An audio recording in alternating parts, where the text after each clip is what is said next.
সুপ্রিয় বন্ধুগণ, আসসালামু আলাইকুম। দূরে কাছে দেশে অথবা দেশে বাইরে থেকে বন্ধুরা ঠিক এই মুহূর্তে যে যেখান থেকে বাস্তব জীবনের গল্প শোনার জন্য আমার সাথে জয়েন করেছেন, আমি আপন।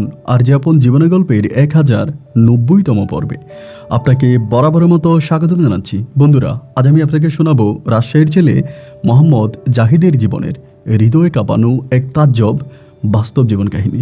বন্ধুগণ, আজকের গল্পের টাইটেল 6 বৎসর ধরে কবরস্থানে ঘুরে ঘুরে স্ত্রীকে খুঁজে বেড়াচ্ছে এক প্রবাসী। 6 বৎসর ধরে কবরস্থানে ঘুরে ঘুরে নিজের স্ত্রীকে খুঁজে বেড়াচ্ছে এক প্রবাসী। কিন্তু কেন? এই গল্পটা এক আধ্যাত্মিক টাইপের গল্প, এক ভয়ঙ্কর রকম বাস্তব জীবনের গল্প। আমি একজন মুসলিম এবং মুসলিম হওয়ার পরে প্রত্যেকটা ধর্মের প্রতি শ্রদ্ধা, সম্মান আর ভালোবাসা রেখে বলছি, একটা জিনিস আমাকে অনেক বেশি অবাক করে, যেটা হয়তো আপনারা অনেকেই দেখেছেন। আমি ট্রাভেলিং করতে খুব পছন্দ করি এবং বাংলাদেশের বিভিন্ন জায়গাগুলোতে আমি প্রতি মাসেই ঘুরতে যাই। সেই হিসাবে পাহাড় আমার অনেক পছন্দের একটা জায়গা। বাংলাদেশের যত পাহাড় আছে যেগুলোতে মানুষ ঘুরতে যায়, পর্যটন কেন্দ্র, ওইগুলোতে আমি বরাবর সব জায়গায় গিয়েছি। এবং একটা জিনিস আমাকে খুব অবাক করে দিয়েছে প্রিয় বন্ধু, যে পাহাড়গুলোতে গেলে দেখতে পাই যে প্রতিটা পাহাড়ের মধ্যে যেখানে মানুষের বসতি কম, যেখানে মানুষ ঘুরতে যায়, মনোরম পরিবেশ, ওই জায়গাগুলোর মধ্যে আমি বৌদ্ধদের মন্দির দেখতে পাই। বৌদ্ধদের মন্দির নাকি কি বলে ওদের ধর্মে হচ্ছে, এই জিনিসটাকে আমি দেখতে পাই। কিন্তু কেন? শুধু কোনো মসজিদ নাই বা কোনো হিন্দুদের মন্দির নাই, কিন্তু ওই জিনিসটা মানে বৌদ্ধদের মানে ওই ঘরটা যেখানে তারা পূজা করে বা যাই হোক ওদের ধর্মের যে স্থানটা, এইটা সবসময় আমি বেশিরভাগ পাহাড়ের উপরে দেখতে পাই। কিন্তু এটা কেন আমি জানি না, বাট আমার কাছে জিনিসটা দেখতে ভালো লাগে। যাই হোক, আমি আজকের গল্পটা আধ্যাত্মিক টাইপের এক বাস্তব জীবনের গল্প, এক সন্ন্যাসীকে ঘিরে। আমি আশা করব শুরু থেকে শেষ পর্যন্ত প্রবাসী জাহিদের এই বাস্তব গল্পটা আপনারা আমার মুখে শুনবেন এবং গল্প শেষে প্রবাসী জাহিদকে আপনার মতো করে একটা মন্তব্য কমেন্ট বক্সে লিখবেন। ধন্যবাদ সবাইকে।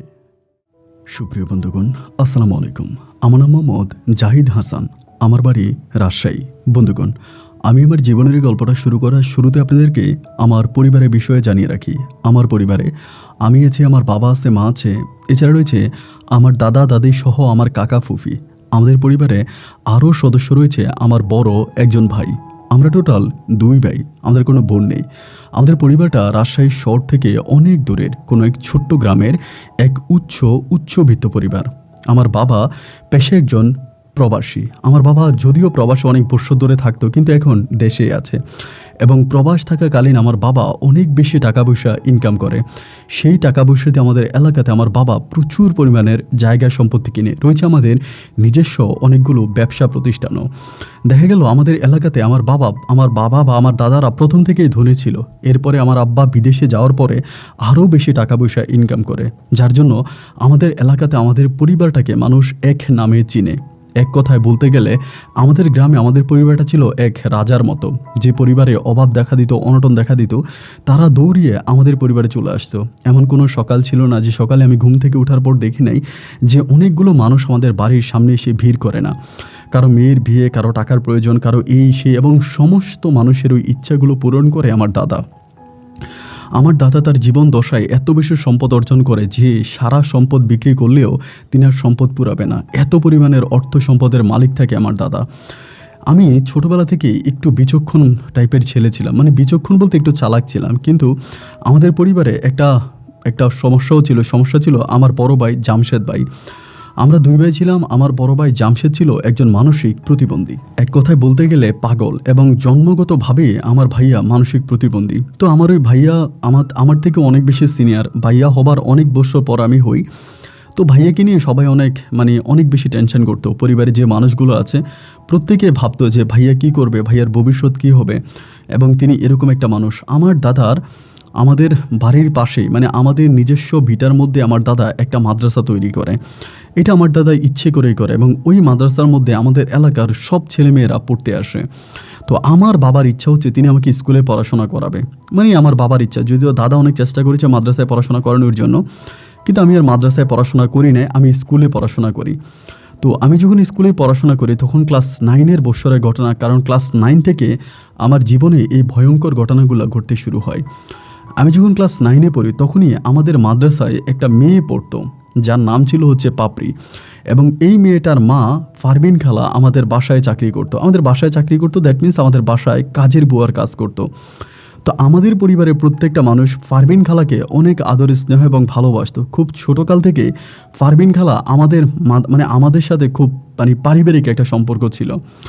এবং দেখা গেল যে পারভিন খালার যে মেয়েটা ছিল পাপড়ি, ও আমাদের বাসায় ছোটোবেলায় থাকতো, খেলতো। ওর বাবা ছিল না, মানে ফারবিন আন্টির হাজব্যান্ড নাই, ওনার স্বামী মারা গেছে। এরপরই উনি আমাদের বাসায় কাজ করে ওনার 2টা মেয়ে আছে এবং 2টা মেয়েকে উনি পড়াশোনা করায়। তো বড় মেয়েটা তখন আমাদের এলাকার একটা মাদ্রাসায়, মানে আমার দাদার মাদ্রাসায় পড়াশোনা করতো। মেয়েটা তখন ক্লাস 8-এ পড়ে এবং ক্লাস 8-এ পড়া অবস্থা আমি কিন্তু ভাই সত্যি কথা বলতে গেলে তাকে বড় হবার পরে মনে হয় না কোনো দিন দেখছিলাম। এবং ছোটোবেলায় দেখছি আমাদের বাসায় আসতো, আমাদের বাসায় বসতো, খেলতো টেলতো, ওই হিসাবে ছোটোবেলায় তাকে আমি দেখেছি। কিন্তু বড় হবার পরে তাকে আমি কোনোদিন দেখেছি বলে আমার কাছে মনে হয় না। তো ও যখন ক্লাস 8-এ পড়ে, ক্লাস 8-এ পড়া অবস্থায় আমি মাদ্রাসার ওইদিকে আসলে যাইতাম না, মানে কখনোই আমার কোনো কাজ হইতো না। দেখা যায় আমাদের স্কুলও শুরু হইতো, মাদ্রাসাও শুরু হইতো, আমাদের স্কুল শেষ হইতো, মাদ্রাসাও শেষ হইতো। শুধু হয়তো মাঝে মাঝে মাদ্রাসার মাঠে বিকালবেলা খেলতে যাইতাম, অতটুকুই। কিন্তু মাদ্রাসার কোনো ছাত্র ছাত্রীকে আমি কোনোদিনও ওভাবে চিনতাম না বা দেখতামও না। তো আমি যখন ক্লাস 9-এ পড়ি তখন হঠাৎ করে পরিবার থেকে একটা সিদ্ধান্ত নেওয়া হলো যে আমার বড় ভাইয়াকে বিয়ে করাবে, মানে জামশেদ ভাইকে বিয়ে করাবে। তো জামশেদ ভাইকে বিয়ে করাবে এরকম একটা পরিকল্পনা তখন পরিবারের মানে সবার মাঝায় তখন আসলো। এবং আসার পরে দেখা গেল যে আমার মা একদিন আমাকে বলতেছে একটা মেয়ে দেখার জন্য, বলতেছে তুই আজকে স্কুলে যাইস না, একটা মেয়ে দেখবি, আমাকে বলে। আমি তখন বললাম যে মানে কোথায় মেয়ে দেখব? পরে বলে তোর দাদার মাদ্রাসায় পড়াশোনা করে ক্লাস 8-এ, মেয়েটার নাম হচ্ছে পাপড়ি এবং এটা হচ্ছে তোর ফারবিন খালার মেয়ে। তা আমি বললাম যে ফারবিন খালার মেয়ে পাপড়ির তো আমি চিনি, পাপড়ির আবার নতুন করে দেখার কি আছে? কিন্তু আমার মা বললো যে না, তুই তো ছোটোবেলায় দেখছিস এবং বড় হবার পরে ওভাবে দেখিস নাই, তো মেয়েটাকে একটু দেখ, তোর কাছে কেমন লাগে, যদি ভালো লাগে তাহলে ওই মেয়েটাকে তোর ভাইকে বিয়ে করাবো, মানে আমার বড় ভাই জামশেদ ভাইকে বিয়ে করাবে। আমি তখন বললাম যে মা মেয়ে কিসে পড়ে? আমার আম্মা বলে ক্লাস 8-এ পড়ে মাদ্রাসায়। আমি বললাম তুমি কি পাগল হয়ে গেলা? ক্লাস 8-এ পড়া একটা মেয়েরে তুমি আমার বড় ভাইয়ের বিয়ে করবা? তা মেয়েটা বিয়ে করাবা? মেয়েটা মাদ্রাসায় পড়ে, এই মেয়ে কি বিয়ে করবে? আমার মা বলে তোর ফারবিন খালা রাজি আছে, তোর ফারবিন খালা বলছে যে তোর বড় ভাইয়ের কাছে ওনার মেয়েটার উনি বিয়ে দেবে, তোর ফারবিন খালা নিজেই বলছে। তখন আমার কাছে ভাই বিষয়টা মানে খুব খারাপ লাগলো আর কি, যে ক্লাস 8-এ পড়ে একটা মেয়ে, ও তো অনেক ছোট, তা এই মেয়েটাকে আমার ভাইকে কেন বিয়ে করাইতে হবে? দুনিয়াতে তো মেয়ের অভাব নাই, যেহেতু আমাদের অঢাল অর্থ সম্পদ, টাকা পয়সা কোনো কিছুরই তো অভাব নাই, তাহলে তো আমার পরিবার অন্য কোথাও আমার ভাইকে বিয়ে করাতে পারে, কেন ক্লাস 8-এ পড়ে একটা মাদ্রাসার মেয়েকে বিয়ে করাইতে হবে? যাই হোক, এরপরও আমি তখন মাইনে নিলাম, ঠিক আছে, যেহেতু আম্মা সিদ্ধান্ত নিয়েছে, পারিবারিকভাবে এটা সিদ্ধান্ত, তখন আমি মানছি। এবার মানার পরে আমি ওই দিন আর মাদ্রাসায় আমার স্কুলে গেলাম না। স্কুলে না যাওয়ার পরে যখন মাদ্রাসার টাইম শুরু হলো, আমি মাদ্রাসার মধ্যে গেলাম। তো হুজুরদের সাথে তো আমার মোটামুটি একটা ভালো সম্পর্ক। তো আমার আব্বা সম্ভবত আমাদের এখানে সাইফুল হুজুর বলে একজন হুজুর আছে, ওই সাইফুল হুজুরকে মনে হয় বলে দিছে। তো বলে দেওয়ার পরে সাইফুল হুজুর তখন করলো কি, ওই মেয়েটারে, মানে যে মেয়েটার আমার ভাইয়ের জন্য ঠিক করছে পাপড়ি নামের, ওই মেয়েটাকে মাদ্রাসার অফিস কক্ষে ডাকলো এবং অফিস কক্ষে ডাকার পরে মেয়েটা মুখোশ পরে আছে। তো সাইফুল হুজুর তখন বলতেছে, এই পাপড়ি তোমার মুখের মুখোশটা খোলো। এবং মুখোশটা খোলার পরে ভাই আপনি বিশ্বাস করবেন না, আমার মনে আমি নির্ঘাত একটা পরি দেখছি, মানে এত সুন্দর চেহারা আমি আমার জীবনে কোনো দিন দেখি নাই। সত্যি কথা, এই মেয়েকে ছোটোবেলায় আমি অনেক দেখেছি, আমাদের বাসায় আসতো, ঘুরতো, ফিরতো, মানে আমাদের সাথে অনেক ভালো সম্পর্ক ছিল। কিন্তু অল্প সময়ের মাঝে যে এই মেয়ে এত সুন্দর হয়ে যাবে, মানে আমি না বুঝতেই পারি নাই। সিরিয়াসলি আমি তাকে দেখার পরে তার মুখের দিকে অপলক দৃষ্টিতে তাকায় আছি, আরে একটা মানুষ এত সুন্দর হয় কি করে? এবং এরকম ফুলের মতো নিষ্পাপ এত সুন্দর চেহারার মেয়েটাকে আমার ভাইয়ের মতো একটা প্রতিবন্ধীকে বিয়ে করাবে? ভাই বিষয়টা তখন আমি মানতে পারি নাই। আমার ভিতরটা মনে হয় তখন মানে কেমন জানি ফেটে যাচ্ছিল। এবং সত্যি কথা বলতে গেলে ওই এক দেখায় আমি এই মেয়ের প্রেমে পড়ে গেছি। মানে এত সুন্দর, তার চোখের চাহনি, মুখের কথা সব কিছু মিলে এতটাই অদ্ভুত ছিল। এরপরে আমি বাড়িতে গেলাম দুপুরে। বাড়িতে যাওয়ার পরে খুব মন খারাপ করে আছে, কথা বলি না। আমার আম্মা তখন আমার বলে, কিরে জাহিদ, কী হয়েছে? তুই না মেয়ে দেখতে গেলি, সাইফুল হুজুর তোরে মেয়ে দেখাইছে? আমি বলি হ্যাঁ মা, মেয়ে আমাকে দেখাইছে। আমার আম্মা বলে যে মেয়ে দেখতে কেমন? আমি বললাম মেয়ে দেখতে অনেক সুন্দর, এটা তো মানতেই হবে যে দেখতে শুনতে খুবই সুন্দরী, তবে ফারবিন খালার মেয়ে এটা বিশ্বাস হয় না। আমার আম্মা বলে কেন? আমি বললাম যে ফারবিন খালা তো দেখতে এতটা সুন্দর না, তার মেয়ে এত সুন্দর হলো কেমনে? আমার মা তখন আমার বলে ফারবিন খালার যিনি হাজব্যান্ড ছিল তিনি নাকি টুকটুকা সুন্দর ছিল, মানে টুকটুকা সুন্দর বলতে অনেক বেশি সুন্দর ছিল, যার জন্য ওনার মেয়েও অনেক সুন্দরী হয়েছে। দেন আমি তখন আম্মার কথা মানলাম। মানার পরে দুপুরে খুব রাগ করে কয়টা ভাত খেলাম। খাওয়ার পরে দুপুরে খাওয়ার কারণে আমরা বাসার সবাই মোটামুটি একটু রেস্টেই থাকি। আমি তখন আম্মারে ডাক দিলাম, ডাক দিয়ে আমার রুমে নিয়ে গেলাম। রুমে নিয়ে বলতেছে, আম্মা কিছু মনে করো না, তোমার একটা কথা জিজ্ঞেস করি, তুমি কি এই পাপড়ি মেয়েটাকে দেখছিলা? আমার আম্মা বলে, হ্যাঁ দেখছি তো। আমি বললাম, তুমি কেমন দেখলা? আম্মা বলে, হ্যাঁ মেয়েটা তো দেখতে অনেক সুন্দর, এবং সত্যিকার অর্থে দেখার পরে আমার অনেক ভালো লাগছে। তোর বাবা দেখছে, তোর দাদা দেখছে, সবাই তো দেখছে। আমি তখন বললাম, মা এই পাপড়ি মেয়েটা যদি আমার বোন হতো, আমাদের তো নিজেদের কোনো বোন নাই, তুমি তো জানো, তো এই পাপড়ি মেয়েটা যদি আমার বোন হতো, তাহলে মা তুমি কী করতা? আমাকে একটু সত্যি করে বলো তো। আমার মা বলে, তুই এরকম করে বলতেছিস কেন? মানে আমি তো তোর কথা কোনো কিছু বুঝতে পারছি না। আমি বললাম যে, ধরো তুমিই ফারবিন খালা, হ্যাঁ, এবং পাপড়ি তোমার মেয়ে। তো তুমি ফারবিন খেলা হওয়ার পরে পাপড়ি যদি তোমার মেয়ে হতো, তাহলে কি তুমি পাপড়িকে আমার বড় ভাই জামশেদের কাছে বিয়ে দিতা ক্লাস 8-এ পড়া অবস্থায়? আমার মা তখন মাথাটা নিচের দিকে দিয়ে দিল, এবং মাথা নিচে দেওয়ার পরে বললাম, মা মাথা নিচু করলা কেন? সত্যি কথা বলো, তুমি কি বিয়ে দিতা? আমার মা বলে, দেখ মেয়েটার তো কোথাও না কোথাও বিয়ে হবে, আর যেহেতু ফারবিনের অতটা সামর্থ্য নয় মেয়েটাকে অত দূর পর্যন্ত পড়াশোনা করানোর, তাহলে যে কোনো সময় মেয়েটার বিয়ে দিয়ে দিবে। হয়তো বিয়ে দিলে আরও খারাপ কোনো একটা জায়গায় মেয়েটার বিয়ে হতে পারে। এজন্য আমরা সিদ্ধান্ত নিয়েছি যে আমরাই মেয়েটাকে বউ বানায় আনবো, এবং আমরা মেয়েটাকে আমাদের পরিবারে অনেক সুখে শান্তিতে রাখবো। তোর তো কোনো বোন নাই, এবং আমি মেয়েটাকে আমার নিজের মতো করে রাখবো, আমার নিজের মেয়ের মতো করে রাখবো। আমি তখন হেসে হেসে বললাম, মা ভাইয়ের সাথে তুমি নিজেও ঘুমাও না? ঘুমাও? মা বলে, না। আমি বলি, ভাইয়ের সাথে আমরা কেউ ঘুমাই না, কারণ ভাইয়া রাতের বেলায় খামচি দেয়, কামড় দেয়। এই মেয়েটা তোমার ছেলের সাথে কেমন করে ঘুমাবে একটু বলো তো মা। আমার মা তখন বলে, তোর এত নীতি কথা বলার তো প্রয়োজন নাই, আমি তোরে বলছি মেয়ে দেখার জন্য, এবং তুই মেয়ে দেখে আসবি, মেয়ে কেমন জাস্ট আমাকে এইটা জানাবি, আমি তো তোর মুখ থেকে এত নীতিবাক্য শুনতে চাই নাই। এই কথা বলে আমার মা তখন আমার উপরে খুব ক্ষিপ্ত হয়ে গেল, এক কথায় রেগে গেল, এবং রেগে গিয়ে মা তখন চলে গেল। দেখতে দেখতে সন্ধ্যা গনিয়ে এলো, এবং সন্ধ্যার পরে আমি তখন আমার ভাইয়ের রুমে গেলাম। আমার ভাই মানে মুখ থেকে লোল পড়ে, আপনারা হয়তো অনেকেই বুঝবেন যে মুখ থেকে বাচ্চাদের মতো লোল পড়ে, এবং সবসময় হাসি দিয়ে থাকে, তার সামনের দাঁতগুলো অনেক উঁচা, এবং চেহারার মধ্যে এক ভয়ানক ভাব। যদিও সে আমার রক্তের ভাই, আমি বাস্তবতার খাতিরে কথাগুলো বলেছি। আল্লাহর প্রত্যেকটা সৃষ্টিই সুন্দর, তবে সেখানে আমার ভাইও সুন্দর, হয়তো আল্লাহ তাআলার কাছে। এরপরে ভাইয়ের মুখের দিকে তাকিয়ে আছি একদিকে, আরেকদিকে মেয়েটার কথা চিন্তা করতেছি। এই দুইটা জিনিস কম্পেয়ার করতে করতে, দুইটা জিনিস চিন্তা করতে করতে আমি ভাই সারাটা রাত ঘুমাতে পারি নাই। কখনো খাটের এই প্রান্তে, কখনো ওই প্রান্তে, এরকম করে করে আমি পুরোটা রাত কাটিয়েছি। এরপরের দিন মাদ্রাসায় যাব নাম করে আমি তখন খুব সকালবেলা ভোরে ভোরে নিয়ে বেরিয়ে গেছি। মানে আমি আমার একটা সাইকেল ছিল, সাইকেল নিয়ে মাদ্রাসার উদ্দেশ্যে বেরিয়ে গেছি। এখন মাদ্রাসায় না স্কুলের উদ্দেশ্যে বেরিয়ে গেছি। তাই স্কুলে না গিয়ে আমি তখন আমাদের বাড়ি থেকে বেশ দূরে একটা নারকেল গাছ আছে, গাছের মানে রাস্তার পাশে, ওই নারকেল গাছের নিচে দাঁড়ায় আছি। আমার কথা হচ্ছে আমি পাপড়ির সাথে কথা বলবো। পরে দেখলাম যে পাপড়ি সহ আরও কয়েকটা মেয়ে তখন মাদ্রাসার দিকে আসতেছে। পরে আমি পাপড়িরে ডাক দিলাম, পাপড়ি। পরে দাঁড়াইছে, কারণ ও তো আমার গতকালকে দেখছে, এবং ও জানছে যে আমার নাম জাহিদ, এবং ও মাঝে মাঝে উকি মেরে আমাকে দেখতো। ও হয়তো আমাকে দেখতো, আমি ওকে দেখতাম না। পরে আমি বললাম, পাপড়ি তোমার সাথে আমার একটু কথা আছে, সবাই চলে যাক, তুমি একটু পরে যাও। তা বলে, আচ্ছা ঠিক আছে, সমস্যা নেই। তা সবাই চলে গেল, ও দাঁড়ায় আছে। আমি তখন বললাম, পাপড়ি তুমি কি আমাকে একটা সত্যি কথা বলতে পারো? ও আমাকে বলে, হ্যাঁ ভাইয়া বলেন না। আমি বললাম, আচ্ছা পাপড়ি তুমি কি জানো যে তোমার সাথে আমার ভাইয়ার বিয়ে ঠিক হয়েছে? ও বলে, হ্যাঁ জানি তো, না আপনার ভাইয়ের সাথে আমার বিয়ে ঠিক হয়েছে।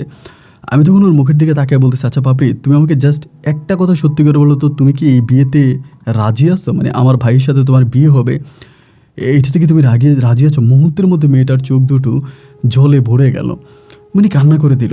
আমি বললাম, কান্না করতেছো কেন? কান্না করো না, আমি যেটা জিজ্ঞেস করছি তুমি সেই কথার জবাব দাও। তুমি কি আমার ভাইয়াকে বিয়ে করতে রাজি আছো? তুমি কি আমার ভাইয়াকে কখনো দেখছো? বলে, হ্যাঁ হ্যাঁ দেখছি আমি আপনার ভাইয়াকে। তাই আমি বললাম, আমার ভাইকে যদি দেখো, তুমি কি আমার ভাইকে বিয়ে করতে রাজি আছো? ও তখন বলে, সবাই রাজি, তা আমি রাজি না থাইকা কি হবে? সবাই যেহেতু রাজি, তাহলে আমিও রাজি। আমি বললাম, পাপড়ি আমার ভাইয়ের সাথে রাতের বেলায় কেউ ঘুমোতে পারে না। আমরা পরিবারের কোনো মানুষ ভাইয়ের সাথে রাতের বেলায় ঘুমাই না, কারণ আমার ভাইয়া সবচেয়ে বদ মেজাজ বা খারাপ কারণ হচ্ছে আমার ভাইয়া মানুষের শরীরে কামড় দেয়, এবং কামড়ের দাগ এমনভাবে বসায় দেয় যে রক্ত বের করে ফেলে। তুমি আমার ভাইয়ের সাথে কোনোভাবেই থাকতে পারবা না, এরকম পাগলামি করো না। এখনও তোমার সামনে তোমার অধুর ভবিষ্যৎ পড়ে আছে। তুমি একটা কাজ করো, তুমি আমার ভাইয়াকে বিয়ে করবে না, তুমি তোমার মাকে সাফ জানিয়ে দাও। ও বলে, আমি বলছি আমার আম্মুকে, কিন্তু আম্মু আমার কথা শুনতেছে না। আম্মু বারবার বলতেছে যে ওনার কাছে আমাকে বিয়ে দেবে। এটা বলে ও কান্না করতে করতে তখন চলে গেল, এবং ওর চলে যাওয়া দেখে আমার ভাই বুকটা তখন ফেটে যাচ্ছিল। মানে এত কষ্ট হচ্ছিল। একটা মেয়ের জীবন এতটা কষ্টের কেন হবে? কেন একটা মেয়ের জীবনে এত বেশি কষ্ট থাকবে? আমারও তখন মানে খুব কষ্ট হইতেছে, মানে অনেক কষ্ট হইতেছে। এবং একটা পর্যায়ে আমি তখন করলাম কি, যে ঠিক আছে ও যেহেতু চলে গেছে, এবার চলে যাওয়ার পরে আমি তখন মাদ্রাসার দিকে আর গেলাম, এই স্কুলে দিয়ে গেলাম না, তখন বাড়িতে আসছি। আম্মা আমাকে বলে, কিরে তুই স্কুলে গেলি না? আমি বললাম, না আমার ভাল লাগতেছে না, এই জন্য আমি আর যাই নাই। পরে বাড়িতে আসার পরে এই সারাটা দিনও আমি এদিকে সেদিকে ঘোরাফেরা করে কাটাইতে আসি। রাতের বেলা আমি তখন ফারবিন খালার বাড়িতে গেছি, রাত্রেবেলায়। এবং ফারবিন খালা বাড়িতে যেয়ে বলতেছি যে, খালা আপনি আপনার মেয়েটার সাথে আমার ভাইয়ের বিয়ে ঠিক করছেন, তো আমার ভাই কি আপনার মেয়ে কি বিয়েতে রাজি আছে? আপনি কি এটা আপনার মেয়েকে জিজ্ঞেস করছিলেন? উনি আমাকে সোজা সাপটা জবাব দিল যে, গরুকে জিজ্ঞেস করে কি আর হাল চাষ করা হয়? ঠিক এরকম করেই। আমি তখন বললাম যে, আপনি কথাটা কি বললেন যে গরুকে জিজ্ঞেস করে কি আর হাল চাষ করা হয়? এটা আপনি কোনো কথা বললেন? উনি আমাকে বললে, তা কথা বললাম না তো কি বললাম? গরুকে জিজ্ঞেস করে হাল চাষ হয় নাকি? আমি বললাম, তার মানে কি আপনার মেয়েটা আপনার কাছে গরু? আমাকে বলতেছে, না গরু না, গরিবের ঘরে জন্মানো আর গরু হওয়া একই কথা। আমি বললাম, ফারবিন খালা আমি আপনার কাছে অনুরোধ করতেছি, আপনার এত সুন্দর ফুলের মতো নিষ্পাপ মেয়েটারে আপনি আমার প্রতিবন্ধী ভাইয়ের কাছে বিয়ে দিয়েন না। আমার ভাই একজন মানসিক প্রতিবন্ধী, ও আপনার মেয়েটাকে কোনো সুখ দিতে পারবে না, শান্তি দিতে পারবে না, এবং আপনার ফুলের মতো এই নিষ্পাপ সুন্দর চেহারার মেয়েটা সারাটা জীবন আগুনে পড়বে। উনি বলে, আমার ঘরে না খেয়ে কষ্ট পাওয়ার থেকেও তোমাদের ঘরে গিয়ে একটু নির্যাতিত হোক, কিন্তু পেটে ভাত যাক। ওনার কথাটাতে আমি খুব কষ্ট পেলাম, মানে অনেক কষ্ট পেলাম। এরপরে আমি চলে আসলাম, অনেক রাতে বাড়িতে আসছি, কিন্তু বাড়িতে আসার সময় উনি পিছন থেকে আমাকে একটা কথা বলে যে, আমি নাকি ঘরের শত্রু ডিভিশন। পিছন থেকে বলতেছে, আরে বাপরে বাপ, জাহিদ তো ঘরের শত্রু ডিভিশন। এই কথাটা আমি নিজের কানে শুনেছি, কিন্তু নিজের কানে শোনার পরেও আমি এই কথাটার কোনো প্রতিবাদ করি নাই বা কোনো কিছু বলি নাই।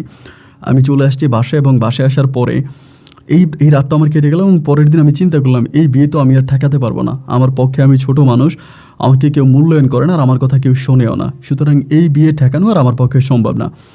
যাই হোক, যথারীতি আমি তখন আবারও পুনরায় আমার মাদ্রাসায় গেলাম, এবং ওই দিন মাদ্রাসায় যাওয়ার পরে লাঞ্চ আওয়ারে আমাদের মাদ্রাসার আমাদের স্কুলের এক ছেলে এসে আমার বলতেছে যে, জাহিদ ভাই আপনারা একটা মেয়ে খুঁজতে আসছে, স্কুলের বারান্দা মানে স্কুলের গেটে দাঁড়ায় আছে। পরে আমি বললাম, কি বলো, আমার একটা মেয়ে খুঁজতে আসছে, স্কুলের বারান্দায় দাঁড়ায় আছে, তো এই মেয়ে কে হতে পারে? আমি তখন স্কুল থেকে বেরোলাম, বেরোয় তখন ওই গেটে গেলাম। গেটে যাওয়ার পরে দেখি যে, মানে বোরকা পরিহিত অবস্থায় দেখে আমি বুঝে গেছি যেটা পাপড়ি। পরে আমি বললাম, পাপড়ি তুমি এই জায়গায়? পরে বলে, আপনি আমাকে চিনছেন? আমি বললাম, চিনবো না কেন? বলে, ভাইয়া আপনার সাথে আমার একটু কথা আছে। আমি বললাম, আচ্ছা ঠিক আছে, কী কথা বলো? বলে, আপনি কাঁঠাল বাগানের দিকে আসেন। মানে আমাদের স্কুলের পাশে একটা কাঁঠাল বাগান ছিল, এটা আমাদের স্কুলেরই প্রপার্টি। তো বলো কাঁঠাল বাগানের দিকে এসে। আমি তখন কাঁঠাল বাগানের দিকে এসে যাওয়ার পরে ও আমার হাত ধরে চিৎকার করে কান্না শুরু করছে। আমি আপনার দুইটা হাতে ধরি, পায়ে ধরি, আপনি যেমনি পারেন বিয়েটা ঠেকান, আমি আপনার ভাইকে বিয়ে করতে চাই না। আর আপনি আমার মায়ের কাছে গেছেন, তো আমার মা আপনার কোনো কথাই শুনবে না। কেন শুনবে না জানেন? আমার আম্মাকে 5 লক্ষ টাকা দেওয়া হয়েছে। আমি বললাম, মানি? বলে, হ্যাঁ আপনি এটা জানেন না, আর আমার মাও এই কথা কারো কাছে বলে না। আমার আম্মাকে 5 লাখ টাকা দেওয়া হয়েছে, ওই টাকা দিয়ে আমার মা ঘর উঠাবে, আমাদের বাড়ির চারপাশে বাউন্ডারি ঠিক করবে, এবং আমার ছোট বোনকে বিয়ে দিবে। আমি তখন বললাম, বড় মেয়েকে কোরবানি দিয়ে ছোট মেয়েকে বিয়ে দিবে? মানে এইটা তো আসলে কোনো মায়ের কাজ হতে পারে না, কোনো ভালো মা তো কখনো এরকমটা করতে পারে না। পরে আমার বলতেছে, ভাইয়া আমার তো আত্মহত্যা করা ছাড়া কোনো উপায় নেই, আমি আত্মহত্যা করে মারা যাব। তো আমি আপনাকে জাস্ট বলে গেলাম যে আমার আত্মহত্যার জন্য আপনার পরিবার দায় আর আমার মা দায়। আমি বললাম, আচ্ছা ঠিক আছে, তুমি যাও, আমি দেখতেছি। ওই দিন মাদ্রাসা থেকে বাসায় যাওয়ার পরে আমি প্রচুর পরিমাণে শৃঙ্খেট শুরু করি, ঝামেলা শুরু করি, আব্বা আম্মাকে গালাগালি করি, দাদারে গালাগালি করি, তোমাদের উপর আল্লাহর গজব পড়ব, এরকম একটা প্রতিবন্ধীর কাছে তোমরা এরকম একটা ছোট্ট মেয়ের বিয়ে দিতেছ, তোমাদের উপর আল্লাহর গজব পড়ব, তোমরা সইবা না, এই সেই বলে খুবভাবে গালাগালি করতেছি। এবং গালাগালির একটা পর্যায়ে আমি আমার পরিবারের মানুষদেরকে বললাম যে, মেয়েটা মাদ্রাসায় আমার স্কুলে আমার কাছে গেছে, আমার স্কুলে যাওয়ার পর আমার হাতে পায়ে ধরে মেয়েটা চিৎকার করে কান্না করে বলতেছে যেন আমার ভাইয়ের কাছে মেয়েটাকে বিয়ে না দেই। এরকম করে আমার হাতে পায়ে ধরে কান্নাকাটি করে বললো, তোমরা তারপর আমার কথা বিশ্বাস করলে না। এবং পরের দিন আমি শুনতে পেলাম যে এই কথা ফারবিন খালাকে নাকি আমার আম্মা আব্বা জানাইছে, এবং জানানোর পরে ফারবিন খালা তার মেয়েকে এমনভাবে মারছে, মানে এতভাবে মারছে যে মায়ের কথা শুনে আমি নিজেই কান্না করে দিছি। মানে এত পরিমাণে মারছে যে হসপিটাল থেকে ডাক্তার পর্যন্ত আনা লাগছে। টাকার লোভে যে মানুষ কতটা নিচে নামতে পারে আমি ফারবিন খালাকে না দেখলে কখনোই বিশ্বাস করতাম না, যে শুধুমাত্র এক টাকার জন্য উনি এতটা নিচে নেমে গেছে, উনি এতটা নিচে নামছে। যাই হোক, আমি তারপরেও সহ্য করে আসি। আমার ভাইয়ের বিয়ে শাদী সব কিছু ডেট সব কিছু ঠিক হলো। আমি আসলে দূর থেকে কোনো কিছুই করতে পারলাম না, মানে আমার কোনো কিছু করারই আর ক্ষমতা রইল না। একটা পর্যায়ে দেখা যায় এরকম করতে করতে যেদিন আমার ভাইয়ের বিয়ে, এর আগের দিন হঠাৎ করে রাতের বেলায় পাপড়ি পালায়া যায়। মানে যেদিন ভাইয়ের বিয়ে, এর আগের দিন রাতের বেলায় পাপড়ি পালায়া যায়, এবং ফারবিন খালা আমাদের বাসায় এসে বলতেছে যে এই ঘটনা, ওনার মেয়ে পালায়া গেছে। এবং পরের দিন বিয়ে। আমাদের এলাকার মানে ভীষণভাবে আমাদের এলাকার মান সম্মান, এবং দেখা গেল যে আমাদের এলাকার মানে সব মানুষ আমাদেরকে অনেক গণ্য করে মানে। তো এই অবস্থার মধ্যে সবাইকে দাওয়াত দেওয়া হয়েছে। সেই অবস্থার মধ্যে যখন মেয়েটাকে পাওয়া যাবে না, এটা তো আমাদের পরিবারের জন্য খুব কষ্টকর একটা ব্যাপার। সবাই তখন কান্না করতেছে। আমার আব্বা আম্মা সবাই কান্না করতেছে, মানে সবাই কান্না করতেছে, এবং আমার দাদাও কান্না করতেছে। তখন আমার হঠাৎ করে একটা কথা মনে পড়ে গেছে। কথাটা হচ্ছে এইটা, এই মেয়েটা যখন কাঁঠালবাগানে আমার সাথে কথা বলে, ও তখন পালাইয়া বলতেছে যে আমি প্রয়োজনে পালিয়ে আমার বান্ধবীর শ্বশুরবাড়িতে চলে যাব। ও তখন ক্লাস 8-এ পড়ে, এবং ওর কোন বান্ধবী আছে যে বান্ধবীর শ্বশুরবাড়িতেও চলে যাবে, এই কথা বলছে যে প্রয়োজনে আমি আত্মহত্যা করে নাহলে আমার বান্ধবীর শ্বশুরবাড়িতে আমি চলে যাব। রাতের বেলায় এই জিনিসটা আমার তখন মেমোরিতে আসছে, এবং আসার পরে আমি তখন চিন্তা করছি আমার এলাকার মানে আমার আব্বা আম্মার অবস্থা এতটাই খারাপ, আমার দাদা ফাঁসি দিয়ে দেওয়ার মতো অবস্থা, মানে দাদা আত্মহত্যা করবে। সকালবেলা বাড়ি ভর্তি মেহমান আসবে, দূর দূরান্ত থেকে মেহমানরা আসবে, এসে যদি জানতে পারে যে মেয়ে পালায়ে গেছে, তাহলে তো আমার দাদার তিল তিল করে ঘোরা মান সম্মান সব কিছু মাটির সাথে ধুলিস্যাৎ হয়ে যাবে। দাদা একরকম কান্নাকাটি করতেছে, প্রচুর কান্না করতেছে। আমি আমার পরিবারের এই দুঃখ দেখে তখন কী করলাম, আপনার সাইফুল হুজুরকে ঘুম থেকে জাগাইলাম। হুজুর মাদ্রাসায় থাকতো। হুজুরে বললাম, হুজুর পাপড়ির সাথে পড়াশোনা করে স্কুলের কোন মেয়ে আছে যে মেয়ের বিয়ে হয়েছে? পরে আমারে বলে, হ্যাঁ জান্নাত নামের একটা মেয়ে আছে, মেয়েটার বিয়ে হয়েছে, তবে এখান থেকে 2টা গ্রাম পরে। আমি তখন বললাম আপনি গ্রামের ঠিকানা দেন। উনি তখন গ্রামের ঠিকানা দিল। আমি আর জাহিদ হুজুর তখন একটা সিএনজি ঠিক করলাম, এবং সিএনজি ঠিক করে আমি আর জাহিদ হুজুর তখন এই সিএনজি যোগে রওনা দিলাম মেয়ের ওই বাড়িতে। জাহিদ হুজুর আমার বলে, এত রাতের বেলায় জান্নাতের শ্বশুরবাড়িতে যাওয়া ঠিক হবে? আমি বললাম অবশ্যই ঠিক হবে, কারণ এখানে আমার পরিবারের জীবন মরণের প্রশ্ন। আমি কারো মান সম্মানের দিকে তাকিয়ে আমার পরিবারকে আমি মৃত্যুর কোলে ঢেলে দিতে পারি না। এখানে যতই কষ্ট হোক যাই হোক আমি যাব, আপনি আমার সাথে চলেন। পরে জাহিদ হুজুরকে সাথে সাইফুল হুজুরকে সাথে করে নিয়ে আমি তখন ওই বাড়িতে জান্নাতদের শ্বশুরবাড়িতে গেলাম। যাওয়ার পরে দেখলাম যে জান্নাতদের ঘরে বাতি জ্বলতেছে, মানে অনেক রাত তখনও ঘরে বাতি জ্বলে। হুজুর তখন ডাক দিল যে জান্নাত ঘরে আসো। জান্নাতের শাশুড়ি তখন দরজা খুলে দিল, এবং খুলে দেওয়ার পরে ঘরে ঢোকার সাথে সাথে দেখি ঘরের মধ্যে পাপড়ি বসে আছে। মানে যেটা আমি ধারণা করেছি ঠিক সেটাই হয়েছে। আমার মাথায় তখন আর কোনো কিছু ছিল না। আমার কথা হচ্ছে পাপড়ির এখান থেকে নিয়ে আসতে হবে। আমি তখন ডিরেক্টলি পাপড়িরে বললাম যে তুমি কি আমার সাথে যাবা, নাকি আমি তোমার মাকে ডাকবো এখানে? পাপড়ি তখন বলতেছে আপনি আমাকে নিয়েন না, মানে সবার সামনে ভাই আমার পা ধরে চিৎকার করে কান্না করতেছে যে আমি আপনার ভাইকে বিয়ে করতে চাই না, আমি আপনার ভাইকে বিয়ে করতে পারবো না, আমি আপনার পায়ে ধরি, আপনি আমার নিয়েন না, আমি যাব না। পরে আমি চিন্তা করলাম যে তুমি আগে গেলা না কেন? যদি পালাইয়া যাইতে তাহলে আগে যাইতা, কালকে আমার ভাইয়ের বিয়ে, তা এখন তুমি পালাইলা কেন? এবং আমি ওই সময় পাপড়ির কোনো কথা না শুনে, ওর কোনো কথায় কোনো মূল্যায়ন না করে আমি তখন জোর জবরদস্তি করে পাপড়িকে তখন আমার ভাইয়ের জন্য মানে পাপড়ি দিয়ে আমি পারভিন খালার বাড়িতে নিয়ে আসি। এবং পারভিন খালা বাড়িতে আনা মাত্র পারভিন খালা আমার পা ধরে চিৎকার করে কান্না করে বলতেছে, বাবারে তুমি আমার ইজ্জত বাঁচাইছো। আমি এটা করার পরে ফজরের আজান দিয়ে দিয়েছি। এই ঘটনাগুলোর মাঝে আমি তখন নামাজ পড়তে গেলাম। ফজরের নামাজ পড়ে তখন আমি বাড়িতে আসলাম। আসার পরে এই ঘটনা আমার আব্বা আম্মাও জানতে পারছে। তারাও নিতান্ত অনেকটা খুশি যে না, আমি এত বছর পরে আমার পরিবারের জন্য কিছু একটা করতে পেরেছি, এবং আমি আমার পরিবারের মান সম্মান রক্ষা করেছি।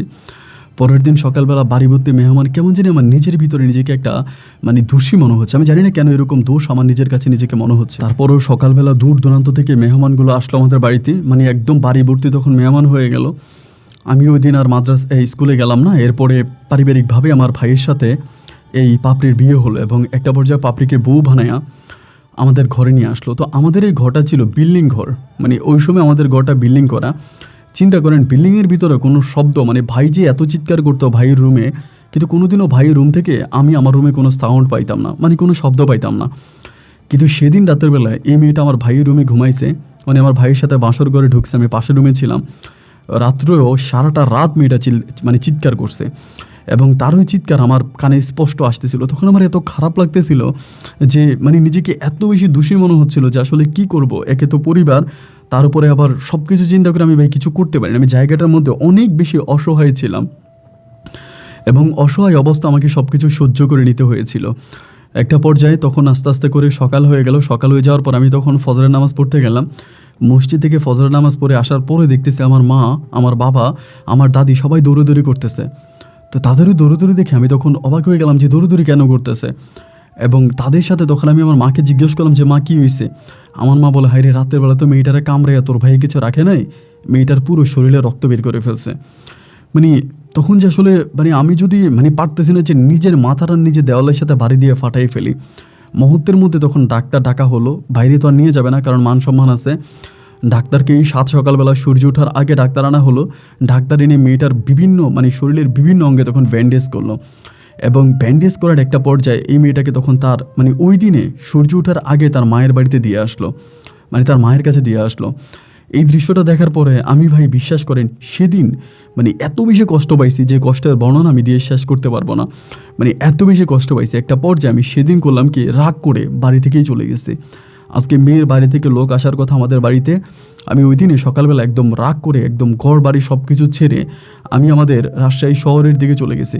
রাজশাহী শহরে চলে গেছি, আমার দূর সম্পর্কের এক বন্ধু আছে, মানে দূর সম্পর্কের বন্ধু বলতে আমি আবার ফুটবল খেলতে খুব পছন্দ করতাম। তো ওই ফুটবলের এক টিমের বন্ধুর সাথে আমার পরিচয়। ও আবার রাজশাহী শহরে থাকে, মেসে থাকে, ওখানে একটা স্কুলে পড়াশোনা করে। পরে ওর মেসে চলে আসছে, আসার পর আমার পকেটে টাকা ঢুকা ছিল, পারিবারিকভাবে অনেক টাকা আমার কাছে অলওয়েজ থাকে। আমি তখন এখানে পড়ে আছি, আর বাড়িতেও যাই না, পড়াশোনাও করি না, আমার পরিবার আমাকে খুঁজেও পায় না, ফোন নাম্বার টাম্বার সব কিছু বন্ধ করে দিলাম। দীর্ঘ 1.5 মাস পরে আমি ওখানে থাকতাম, এবং ওখানে একটা আমি কাজেরও সন্ধান করিনি, একটা কাজ করি, একটা চাকরিও নিয়ে নিই। এত সম্ভ্রান্ত পরিবারের সন্তান হওয়ার পরেও আমি নিজে চাকরি করতাম, এবং চাকরি করে আমি নিজে চলতাম। 1.5 মাস থেকে 2 মাস পরে আমার পরিবার তখন আমাকে খুঁজে বের করে ফেলে সে জায়গায়। আমার দাদা, আমার মা আমাকে ওইখানে গিয়ে ধরার পরে কান্নাকাটি করে বলতেছে তুই বাড়ি চল। আমি বললাম না, এই বাড়ি তো না, এটা একটা দোজক, আমি দোজকের মধ্যে যাব না, তোমরা আমাকে বাড়িতে নিও না, আমি তোমাদের কাছে অনুরোধ করতেছি, আমি বাড়ি যেতে পারবো না, এবং আমি যদি বাড়ি যাই তা পরিস্থিতি আরও অনেক বেশি হার্ড হয়ে যাবে, আরও কঠিন হয়ে যাবে, তোমরা আমাকে বাড়িতে নিতে বাধ্য করো না। আমার মা, বাবা এবং পরে বাবাও আসছে, এরপরে আরও লোকজন আসছে, তারা সবাই এসে আমাকে প্রায় সারাটা রাত এইরকম করে শেষ রাতের দিকে আমাকে জোর করে বাড়িতে নিয়ে যাচ্ছে। আর বাড়িতে নিতে দিতে আমার মা আমাকে বলতেছে যে তোর ভাই জামশেদ কিন্তু ঠিক হয়ে গেছে, আগের মতো মেয়েটার উপরে টর্চার করে না। আমার ভাইকে নাকি কোন ইঞ্জেকশন দেওয়া হয়, এবং ওই ইঞ্জেকশন দিলে আমার ভাইয়া অজ্ঞানের মতো থাকে, এবং রাতের বেলায় 12 ঘন্টা 13 ঘন্টার জন্য ইঞ্জেকশনটা দেওয়া হয়, ওই সময় নাকি আমার ভাইয়া কোনো কিছু করে না। এই কথাটা তখন আমার পরিবার বলার পরে আমি তখন গেলাম। বাড়িতে যাওয়ার পরে ভাই পাপড়ির মুখের দিকে তাকায়া আমার চোখের পানিগুলো ভাই আর ধরে রাখতে পারলাম না। ফুলের মতো এত সুন্দর একটা নিষ্পাপ চেহারার মেয়ের চোখগুলো কালি হয়ে গেছে, মানে চোখের নিচে গর্ত হয়ে গেছে, কালো দাগ পড়ে গেছে, মাথার চুলগুলো মানে করে ফেলছে, একদম টোটালি হচ্ছে বেল করে ফেলছে, আমরা যেটাকে বলে মাথার চুল ফালাই দিছে। মানে মাথায় কোনো চুল রাখে না, কারণ আমার ভাইয়া নাকি তার মাথার চুল ধরে টানে, এই জন্য সে রাগ করে মাথার সমস্ত চুল ফেলে দিয়েছে। মেয়েটার মুখের দিকে তাকে আমি তখন নিজের চোখের পানি ধরে রাখতে পারি নাই। আল্লাহকে বলতেছি, আল্লাহ, গরিব হয়ে জন্ম নেওয়াটাই কি দুনিয়াতে সবচেয়ে বড় পাপ, তুমি বলো। এমন করেই তখন আমি পরিবারে পড়ে আছি, তখন আমি পড়াশোনা করি না, পড়াশোনা করলাম না। তো সময়গুলো এইভাবেই কাটতেছে। প্রতিটা মুহূর্তে আমি দেখতে পাই এই পাপড়ির উপরে অমানসিক নির্যাতন। সারাটা দিন পাপড়ি আমাদের ঘরে কাজ করে, এবং পাপড়ির মা ফারবিন খালা, তিনিও আমাদের ঘরে কাজ করে, আমাদের ঘরের মধ্যেই থাকে, মা মেয়ে দুজনেই কাজ করে। একইভাবে সারাটা রাত পাপড়ি আমার ভাইয়ের সেবা করে, মানে সেবা করে বলতে ভাইয়ের মায়ের হাত থেকে কখনো এখানে কখনো ওইখানে লুকায়। এইভাবে সময়গুলো কাটতে কাটতে একটা পর্যায়ে পাপড়ির প্রতি আমার কেমন জানি ভিতর থেকে একটা মায়া জন্মে যায়। একেবারে শীতের সকালে ভোরে ঘুম থেকে উঠে আমার ভাই আবার প্রস্রাব করে দিত, পায়খানা করে দিত আপনার তোষকের মধ্যে, এগুলো আবার ওই পাপড়ি ধুইতো, এগুলো পরিষ্কার করতো। তো এই জিনিসগুলো আমি দেখতে পেতাম, এবং এগুলো দেখার পর আমার কাছে খুব কষ্ট হতো, এবং একটা পর্যায়ে মনের অজান্তেই এই পাপড়ির জন্য আমার মনের ভিতরে মায়া জমতে থাকে, এবং আমি যতটুকু পারি আমি তার হেল্প করি, বিভিন্ন কাজে হেল্প করি। এবং একটা পর্যায়ে ওই ফারবিন খালা আমাদের বাসায় আসতো না, যেহেতু আমাদের মানে আমার ভাইয়ের শাশুড়ি ছিল, এটা মানসম্মানের একটা ব্যাপার। আমি যখন বাড়িতে আসি এরপরে উনি আর আসে না, তো আমরা অন্য একটা কাজের মহিলা রাখি, একটা না 2টা কাজের মহিলা রাখি। এই 2টা কাজের মহিলা কাজ করে, তার পাশাপাশি পাপড়িও বিভিন্নভাবে আমাদের পরিবারের সাহায্য সহযোগিতা করতেছে। তো এমনভাবে আমি ওরে অনেকভাবে হেল্প করি। এরকম করতে করতে একদিন হলো কি, রাতের বেলায় আমি বেশিরভাগ রাতের বেলায় ঘুমাইতাম না বলতে আমার আসলে ঘুম আসতো না। যখনই আমার পাপড়ির কথা মনে হতো আমি নিজেকে অনেক বেশি দোষী মনে করতাম, যে আমি পাপড়িকে ওইখান থেকে জোর করে এনে আমার ভাইয়ের কাছে দিয়ে দিলাম, এবং আজকে যদি আমার ভাইয়ের কাছে না দিতাম তাহলে তো পাপড়ির জীবনটা এইভাবে নষ্ট হতো না। এই সব কিছু চিন্তা করতে করতে কেমন জানি নিজেকে অনেক বেশি অপরাধী মনে হয়, যে আমি আসলেই মনে হয় পাপড়ির কাছে অনেক অপরাধ করে ফেলেছি। এইভাবে দিন আর রাতগুলো কাটতে কাটতে একটা পর্যায়ে দেখা গেল যে পাপড়ি একদিন রাতের বেলায়, আমি আমাদের বাড়ির উঠানে বসে আছি, তখন আকাশে একটা ঝলমলে চাঁদ ছিল, খুব সুন্দর একটা পরিবেশ, এবং বসে থাকা অবস্থায় আমি হঠাৎ দেখতে পেলাম যে জানালা খুলে পাপড়ি বসে আছে। আমার তখন তো আমার ভাবিই ডাকতাম, যে জানালা খুলে বসে আছে। তো বসে আছে দেখে আমি তখন তারে ডাক দিলাম, মানে আমি তো তার সাথে দিনের বেলায় কথা বলার সুযোগ পাই না, এবং কথা বলতে গেলে হয়তো অনেকে অনেক কিছু ডাউট করবে বা সন্দেহ করবে। এজন্য আমি দিনে তার সাথে কথা বলি না। তো ভাবলাম রাতে আমি তার একটু ডাকি, তার সাথে আমি কথা বলি। একেবারে নির্ঘুম রাত, সবাই ঘুমিয়ে গেছে, একদম ক্লান্তভাবে সবাই ঘুমিয়ে আছে। আমি তখন জানালার পাশে গিয়ে বললাম যে, পাপড়ি, ভাবি একটু বেরিয়ে আসেন। এটা বলার পরে ও তখন বাইরে এসে, ওই সময় সম্ভবত আমার ভাই ঘুমিয়ে গেছে নাকি জানি না। বেরোয়ার পরে আমার বলতেছে, কি ভাই? আমি বললাম, আপনার সাথে আমার একটু কথা আছে, একটু বাইরে আসেন। পরে যেমনি ডাকলাম তেমনি বাড়ি আসছে। বাড়ির কোণার মধ্যে আসার পরে আমি তার মানে একদম পা ধরে ফেলছি। ও বলে, আল্লাহ আল্লাহ আল্লাহ, এটি কী করতেছেন, পা ছাড়েন। আমি বললাম যে, আমি আসলে আপনার কাছে যে অন্যায় করছি, আপনি তো বয়স এখন মানে সম্মানের দিক থেকে আমার বড়, যেহেতু আমার বড় ভাইয়ের বউ, আমি আপনার কাছে যে অন্যায় করেছি আমি কখনো নিজেকে ক্ষমা করতে পারি না। এবং আপনার কাছে অন্যায় করার কারণে আমার নিজের পড়াশোনাটা আমি শেষ করে দিয়েছি। এত সম্ভ্রান্ত পরিবার, এত টাকা পয়সা আমার বাবার থাকার পরেও আমি রাজশাহী শহরে গিয়ে আমি ছোটোখাটো চাকরি করেছি। আমি অনেক অন্যায় করেছি, সে অন্যায়ের শাস্তি আমি প্রতিটা মুহূর্তে মুহূর্তে পাচ্ছি। আমি না পারতেছি ঘুমাইতে, না পারতেছি নিজেকে নিজে সান্ত্বনা দিতে। কেমন জানি নিজের বুকের ভিতরে এক পৃথিবী পরিমাণের কষ্ট জমে আছে, আমি এগুলো সহ্য করতে পারি না। এরকম করে সারাটা রাত, একদমই সারাটা রাত আমি তার সাথে কথাবার্তা বলি। এবং সারাটা রাত কথাবার্তা বলতে বলতে একটা পর্যায়ে ফজরের আজান দিয়ে দেয়। এবং ফজরের আজান দিলে পরও আমাকে বলে, আপনার দাদা এখন উঠবে, নামাজে যাবে। আমি তখন ঘরে যাই, ও তখন ঘরে যায়। ঠিক এরপর থেকে প্রায় প্রতিটা রাতেই আমি রাতের বেলায় ঘুমাইতাম না। আমি টোটালি সারাটা দিন ঘুমাইতাম, কিন্তু রাতের বেলা আমার ঘুম হতো না। কিন্তু দেখা গেল পাপড়ি কিন্তু সারাটা রাত আমার সাথে বসে গল্প করতো এবং দিনের বেলায় ও কাজ করতো। এর পরের দিন রাতের বেলায় একইভাবে আমার কাছে মনে হয় ও যেন জানালার পাশে আমার অপেক্ষায় বসে আছে, আমাকে ডাকবো। এবং সেদিন আমাকে ডাক দিলাম যে, পাপড়ি বেরিয়ে আসো। একটা সময় আমি তাকে তুমি করে বলতে শুরু করি। এবং এভাবেই সারাটা রাত ও আর আমি এই বাড়ির উঠানায়, মানে বাড়ির আঙিনায় বসে বসে সারাটা রাত কাটাতাম। তো রাতের বেলা আমাদের পরিবারে কেউ ঘুম থেকে উঠতো না, যদিও তাহাজ্জুদ নামাজ পড়ার জন্য উঠতো।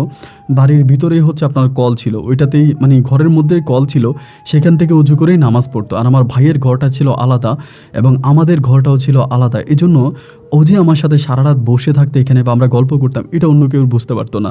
আর আমার বাড়িটাও চারদিকে বাউন্ডারি সিস্টেম ছিল। বাউন্ডারি থাকার কারণে বাইরের কোনো লোকজন, মানে বাইরের কোনো মানুষও আর আমাদের বাড়ির মধ্যে ঢুকতে পারতো না। এরকম করে তখন আমার সময়গুলো কাটতেছিল। এইভাবে দিন আর রাত, রাত আর দিন কাটতে কাটতে একটা পর্যায়ে আমি কেমন জানি পাপড়ির প্রতি অনেকটা দুর্বল হয়ে পড়ি, মানে অনেক বেশি দুর্বল হয়ে পড়ি। এবং তাকে আমার ভালো লাগতে শুরু হয় এবং মুখে না বললেও মন থেকে আমি তাকে ভালোবাসতে শুরু করি। আমি জানি ও আমাকে নিজেও বলেছে, আমার ভাই কোনোদিনও তার শরীরে হাত মানে শরীরে হাত দিতে বলতে কামড় দিত বা বিভিন্নভাবে করতো, কিন্তু স্বামী স্ত্রীর যে একটা সম্পর্ক, এটা তার সাথে আমার ভাইয়ের হয়নি। এরকম করতে করতে তার প্রতি আমার এক ধরনের ভালোবাসা কাজ করতে শুরু করে। মানে আমরা তখন দুজনেই ইচ্ছাই হোক বা অনিচ্ছাই হোক এক প্রেমে মানে জড়িয়ে পড়ি। এবং অনেক দিন ধরে, এটা একদিন দুই দিন নয়, প্রায় দীর্ঘ 2 থেকে 3 মাসের মতো প্রতিটা রাত্রেই পাপড়ি ঘর থেকে বেরিয়ে আসতো। ঘর থেকে বেরিয়ে আসার পরে আমার সাথে আসতো, আমি তার সাথে সারাটা রাত বসে বসে আকাশে চাঁদ দেখতাম, তারা দেখতাম এবং খুবই মধুময় সময় কাটাতাম। এমনও রাত গেছে আমরা মানে রাত্র 11টা থেকে ফজরের আজান পর্যন্ত আমি পাপড়ির কোলে মাথা রেখে শুয়ে থাকতাম এবং একইভাবে পাপড়ি আমার কাঁধে মাথা রেখে ঘুমতো। এভাবেই সময়গুলো কাটতে কাটতে একটা পর্যায়ে আমরা দুজনেই যখন গভীর প্রেমে মুগ্ধ হয়ে পড়ি, আমি তখন চিন্তা করলাম আমার পরিবার তো কোনোভাবেই এটা মেনে নিবে না এবং কোনোভাবে আমার পরিবার পাপড়িকে আমার কাছে বিয়ে দিবে না। আর পাপড়িকে বিয়ে করার কথা যদি আমি আমার পরিবারকে জানাই, আমার পরিবার সম্ভবত আমাকে ঘাড় ধাক্কা দিয়ে বাড়ি থেকে বের করে দিবে। কোনোভাবেই আমার পরিবার পাপড়িকে মানবে না, ওটা আমি নিশ্চিত করে বলতে পারি।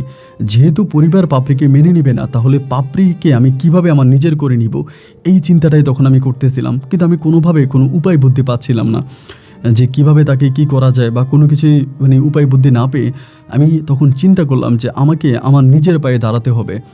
আমি যদি স্ট্রংলি আমার নিজের পায়ে দাঁড়াতে পারি, তাহলে আমি পাপড়ির জন্য কিছু একটা করতে পারবো। আমি নিজের পায়ে দাঁড়াবো এবং নিজে কিছু একটা করার জন্য চেষ্টা করব। এই পরিকল্পনা থেকে আমি তখন ভাবলাম যে আমি দেশের বাইরে চলে যাব, দেশের বাইরে কোথাও চলে যাব এবং দেশের বাইরে গিয়ে আমি তখন টাকা পয়সা ইনকাম করব, নিজের পায়ে দাঁড়াবো, দেন আমি পাপড়িকে বিয়ে করব। তো এরকম একটা পরিকল্পনা করতেছি। এমন সময় আমার এক দুঃসম্পর্কের মামা বলতে আমার মায়ের খালাতো ভাই, তিনি অনেক বছর ধরে মালদ্বীপে ছিলেন। তো উনি আবার মালদ্বীপ সম্বন্ধে অনেক ভালো জানেন এবং আমাদের এলাকার অনেক মানুষই মানে মোটামুটি অনেকেই মালদ্বীপে থাকে। তো আমার ভিতর তখন হঠাৎ করে মনে হলো মালদ্বীপ দেশটাকেও আমার অনেক ভালো লাগতো, মানে অনেক পছন্দ করতাম। শুনতাম সাগরের মাঝখানে মানুষজন থাকে এবং ওখানে বেশিরভাগই হচ্ছে ট্যুরিস্ট ঘুরতে যায় এবং ওই জায়গাটা অনেক বেশি সুন্দর। এই থেকে শুরু করে আমার ভিতরে মালদ্বীপকে নিয়ে অনেক প্রশ্ন জাগে। মানে পৃথিবীতে এত ভালো ভালো দেশ থাকার পরেও আমি পরিকল্পনা করলাম যে আমি মালদ্বীপে যাব। এবং এই প্রথম আমি তখন আমার বিষয়টা আমার আব্বাকে জানাইলাম। আমি বাবারে বললাম যে বাবা, আমি তো এইভাবে বাসায় বসে আছি, তেমন কোনো কিছু করি না, আজকে প্রায় অনেকগুলো বছর এভাবে আমার দিন রাতগুলো কাটতেছে। তো আব্বা, আমি চাচ্ছিলাম যে আমি একটু দেশের বাইরে যাব, আমি মালদ্বীপ অনেক পছন্দ করি, আমি মালদ্বীপ যাব। তো আমার বাবা ভাবছে যে সম্ভবত আমি ঘুরতে যাব। আমার আব্বা বলে, ট্যুরিস্টে যাবি? আমি তখন বললাম যে না বাবা, আমি ভ্রমণে যাব না, আমি ওখানে গিয়ে কিছু একটা করব। আমার আব্বা বলে, তো কিছু যদি করতে হয়, আমার আব্বা কিন্তু দীর্ঘ বছর সৌদি আরবে ছিল, ওখানে আমার আব্বার ব্যবসা বাণিজ্য ছিল, অনেক লোকজন আছে। আমার আব্বা বলে, তাইলে সৌদি আরবে পাঠাই দিই, কারণ সৌদি আরবে তো আমার অনেক লোকজন আছে, অনেক পরিচিত লোকেরা আছে, ওখানে তোরে পাঠাই দিই। আমি বললাম না আব্বা, আমি সৌদি আরব যেতে চাই না, আমি মালদ্বীপে যেতে চাই, কারণ আমার কাছে মালদ্বীপটা অনেক ভালো লাগে, আমি মালদ্বীপেই যাব। পরে আব্বাকে ওইভাবে বলার পরে একটা পর্যায়ে আব্বা তখন রাজি হলো যে আচ্ছা ঠিক আছে। দেন আব্বা তখন আমাকে মালদ্বীপ পাঠাবে এবং আমি আমার মানে পাসপোর্ট করলাম, ভিসা প্রসেস করলাম, সব কিছু ঠিকঠাক করলাম। খুব কম সময়ের ভিতরে আমার তখন মালদ্বীপের ভিসা লেগে গেছে। এখানে আমি আরেকটা কাজ করে রাখি, এটা আসলে বলে রাখা ভালো, সেটা হচ্ছে আমি কিন্তু গোপনে গোপনে এই পাপড়িরও পাসপোর্ট করে রাখি। আমি গোপনে গোপনে পাপড়ির পাসপোর্ট করি, এটা কিন্তু আমার পরিবারে কেউ জানে না। এবং পাপড়িও খুব লুকিয়ে লুকিয়ে পাসপোর্টের জন্য ফিঙ্গার দিতে যায়, এবং পুলিশ ভেরিফাইয়ের জন্য আমারটা যখন আসে, পাপড়িটাও তখন আমি গোপনে করে ফেলি। আমি তখন টাকা দিই, থানাতে টাকা দেওয়ার পরে এই কাজটা হয়ে যায়। এরপরে দেখা গেলো পাপড়ির পাসপোর্ট হয়, কীভাবে আমারও পাসপোর্ট হয়। আমার পাসপোর্ট হওয়ার পরে ভিসা প্রসেসে আমি তখন পাপড়িকে বলি, পাপড়ি আমি চলে যাচ্ছি, কিন্তু আমি তোমাকে কথা দিচ্ছি আমি যেভাবে হোক তোমাকে নিয়ে যাব, এবং আমি তোমার ভিসা বের করবো, আমি তোমাকে নিয়ে যাব। এই বলে আমি তখন এই মালদ্বীপে যাই। এবং মালদ্বীপে যাওয়ার পরে আমাদের যে আমাকে ভিসা দেয়, তিনিও আমার পরিচিত, আমাকে একটা রেস্টুরেন্টের ভিসা দেওয়া হয়, একটা 5 স্টার রেস্টুরেন্ট, এবং ভীষণ নাম করা খুব বড় একটা রেস্টুরেন্ট। তো আমি মোটামুটি দেখতে শুনতে অনেকটা ভালো ছিলাম, এবং যিনি এই রেস্টুরেন্টের মালিক তিনিও মোটামুটি আমাকে অনেকটা সম্মান করতো, মানে ভালোবাসতো। একটা পর্যায়ে ওখানে যাওয়ার পরে আমার বাংলাদেশ থেকে সুপারিশ চায় আমার জন্য, যে আমাকে যাতে একটা ভালো কাজ দেওয়া হয়, ভালো পোস্টিং আমাকে করা হয়। এই জন্য সুপারিশের খাতিলে আমি ওখানে যাওয়া মাত্র ওয়েটারের চান্স পাই। যিনি এই রেস্টুরেন্টের মালিক ছিল তিনি ছিলেন ইন্ডিয়ান, মানে ইন্ডিয়া ছিল ওনার বাড়ি, বাট তিনি অনেকটা ভালো মনের মানুষ, মানে ভীষণ ভালো মনের মানুষ। তো তার সাথে আমার একটা ভালো সম্পর্ক হয়, এবং সম্পর্ক হওয়ার পরে আমি তখন তারে বললাম যে ভাই, এই ঘটনা, আমি আমার বউ আছে, আমার বউরে আমি এখানে আনতে চাই, মানে প্রায় এটা 1.5 থেকে 2 বছর পর আমি তখন আমার ইন্ডিয়ান মালিককে বলতেছি। তো ইনি তখন আমাকে বললো আচ্ছা ঠিক আছে, সমস্যা নাই, আমি ব্যবস্থা করব। এবং মানুষটা এতটাই ভালো ছিল, যেমন করে তারে বলছি তিনি ঠিক তেমন করে খুব কম সময়ের ভিতরে পাপড়ির ভিসা প্রসেস করে। তো পাপড়িকে আমি মূলত বউ হিসেবে দেশে আনতে পারি না, আমি যে রেস্টুরেন্টে চাকরি করি ওই রেস্টুরেন্টে রিসিপশনের একটা ভিসা পাপড়ির জন্য হয়, এবং ওই বিষয়ে আমি তখন পাপড়িকে মালদ্বীপে নিয়ে আসি। তো পাপড়ি যেদিন আসবে, শুধু ওর সাথে আমার ফোনে কন্ট্রাক্ট হতো, কথা হতো, আমার পরিবারে কেউ কিন্তু বিষয়টা জানতো না যে ও চলে আসতেছে, বা এটা কেউ বুঝতো না। একটা পর্যায়ে তখন আলহামদুলিল্লাহ শত বাধা পেরিয়ে মালদ্বীপে এসে পৌঁছায়। মালদ্বীপ এয়ারপোর্ট থেকে আমি তাকে রিসিভ করে এর আগে আমি একটা বাসা ওর জন্য ভাড়া করে রাখি, একেবারে সমুদ্রের কোল ঘেঁষে কোনো এক ছোট্ট একটা বাসা ভাড়া করি, এবং সেই বাসা আমি তখন তারে নিয়ে উঠি। তো যেহেতু আমরা বিয়ে করি নাই, সেই মুহূর্তে আমি একজন হুজুরও রেডি করে রাখি, আমাদের বাঙালি একজন হুজুর, ওনাকে রেডি করে রাখি, এবং ওনার সহযোগিতায় তখন তিনি আমাকে আর পাপড়িকে একসাথে বসিয়ে কলমা পড়াই দেয়, এবং আমাদের মাঝে বিবাহ হয়। কিন্তু এখানে একটা বিষয় বলে রাখা ভালো, আমাদের কোনো কাবিন হয় না, কোনো কাবিনের উল্লেখ হয় না, শুধু কলমা পড়ি, এবং কলমা পড়ার পরে আমরা দুজনকে স্বামী স্ত্রী হিসাবে মেনে নিই। এরপর থেকে পাপড়ি আমার সাথে মালদ্বীপে থাকতে শুরু করে, আর আমার পরিবারের মানুষগুলো পাগল হয়ে হন্য হয়ে পাপড়িকে খুঁজে বেড়াচ্ছে। এবং পাপড়ির মা, ফারবিন খালা থেকে শুরু করে যারা আছে পরিবারের প্রত্যেকটা মানুষ শুধু পাপড়ি করেই জীবন দিয়ে দিচ্ছে।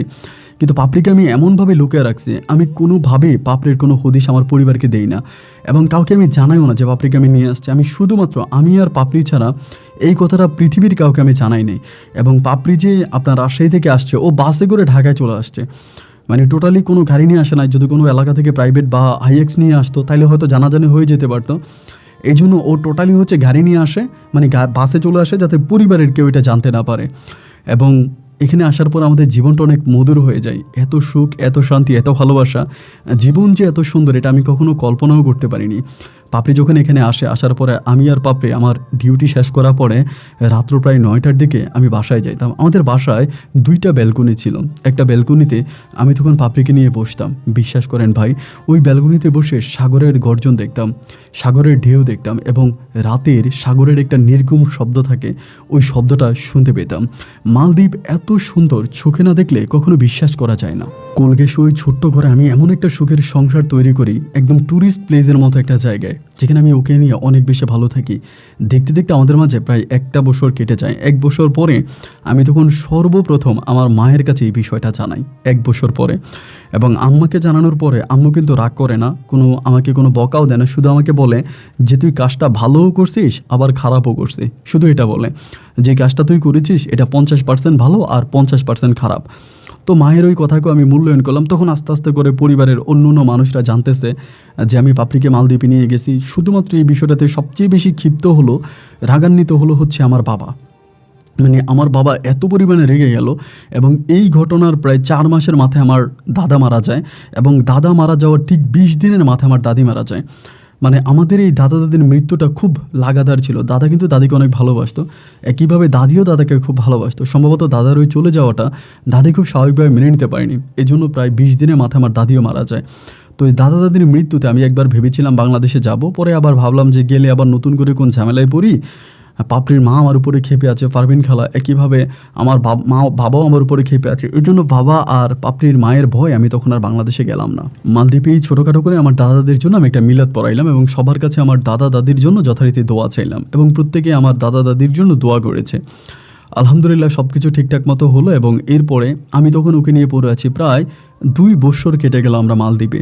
কিন্তু আমাদের মাঝে প্রচুর রোমান্স হচ্ছে, প্রচুর ভালোবাসা হচ্ছে, কিন্তু আমাদের কোনো বেবি হচ্ছে না। মানে আমাদের কোনো সন্তান হয় না। সন্তানের জন্য বিভিন্ন জায়গায় মানত করি এবং মালদ্বীপে যে আমাদের ধর্মীয় যে জায়গাগুলো আছে ওগুলোর মধ্যে যাই, আল্লাহর কাছে চাই যে আল্লাহ মানে কিছু একটা দেওয়া, মানে কিন্তু কোনোভাবে আমাদের কোনো সন্তানাদি হয় না এবং সন্তানাদি না হওয়ার কারণে একটা পর্যায়ে খুব মানে কেমন জানি খারাপ লাগে। মায়ের কাছে বলি এবং মাও তখন বাংলাদেশে বিভিন্ন মাজারে যাইতো, বিভিন্ন হুজুরদের কাছে দোয়া চাইতো, নিয়ত করতো, কিন্তু কোনোভাবে 2.5 বছর কেটে গেল, আমাদের কোনো সন্তান হলো না। এবং এই ঘটনা আমার সাথে যারা চাকরি করে আমার ওই মানে রেস্টুরেন্টে তারা সবাই জানে। আমাদের মানে মালিক থেকে শুরু করে কর্মচারী যারা আছে সবাই জানে যে এমন এমন ঘটনা, আমার কোনো সন্তানাদি হয় না এবং ওই সন্তান হওয়ার জন্য খুবভাবে চেষ্টা করতেছি। এইভাবে সময়গুলো কাটতে কাটতে একদিন হঠাৎ করে আমাদের রেস্টুরেন্টে একজন সন্ন্যাসী আসলো এবং সন্ন্যাসীটা দেখতে প্রায় অনেকটা লাল কাপড় পরিহিত, মাথার চুলগুলো লম্বা। লোকটাকে দেখে খুব ভালো লাগলো আমার কাছে এবং তিনি আসার পরে আমাদের যিনি হোটেলের ম্যানেজার ছিল সে ছিল ইন্ডিয়ান। সে আমাকে বলতেছে, "জাহিদ", উনি কিন্তু খুব ভালো বাংলা বলতে পারতো এরা আবার। পরে আমাকে বলে, "জাহিদ, একজন সন্ন্যাসী আসছে, তুমি সন্ন্যাসীদের সাথে কথা বলো। তিনি এত বড় মাপের একজন সন্ন্যাসী যে তিনি যদি তোমার ওয়াইফের জন্য কিছু করতে পারে তা তোমার ওয়াইফের সন্তান হতে পারে।" এইটা আমাকে বলতেছে আমাদের ম্যানেজার। এবং বলার পরে সন্ন্যাসীটাকে আমি ওনার কাছে গেলাম। কাছে যাওয়ার পরে তার ভিতরে আমি কেমন জানি একটা অদ্ভুত কিছু একটা মানে জিনিস উপলব্ধি করলাম।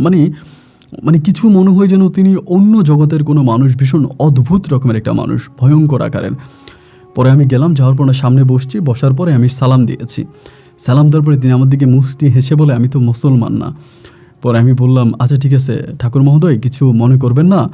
আমি ম্যানেজার বললো যে এমন এমন ঘটনা, তো এটা আমি বললাম যে এই ঘটনা।" তবে অবাক করা বিষয় হচ্ছে ভাই, আমি জানি না আপনি বিশ্বাস করবেন কি না, উনি আমার দিকে তাকিয়ে আমারে বলতেছে, "সন্তান হবে কেমন করে? একটা মানুষের উপর যদি এত মানুষের অভিশাপ থাকে তাহলে কি সন্তান হয়?" আমি তখন বললাম, "অভিশাপ মানি? কিসের অভিশাপ?" উনি আমাকে বলে, "এই মেয়ের মায়ের অভিশাপ, এই মেয়ের স্বামীর অভিশাপ এবং এই মেয়ের শ্বশুর শাশুড়ির অভিশাপ এই মেয়ের উপরে। তাহলে এই মেয়ের সন্তান হবে কেমন করে?"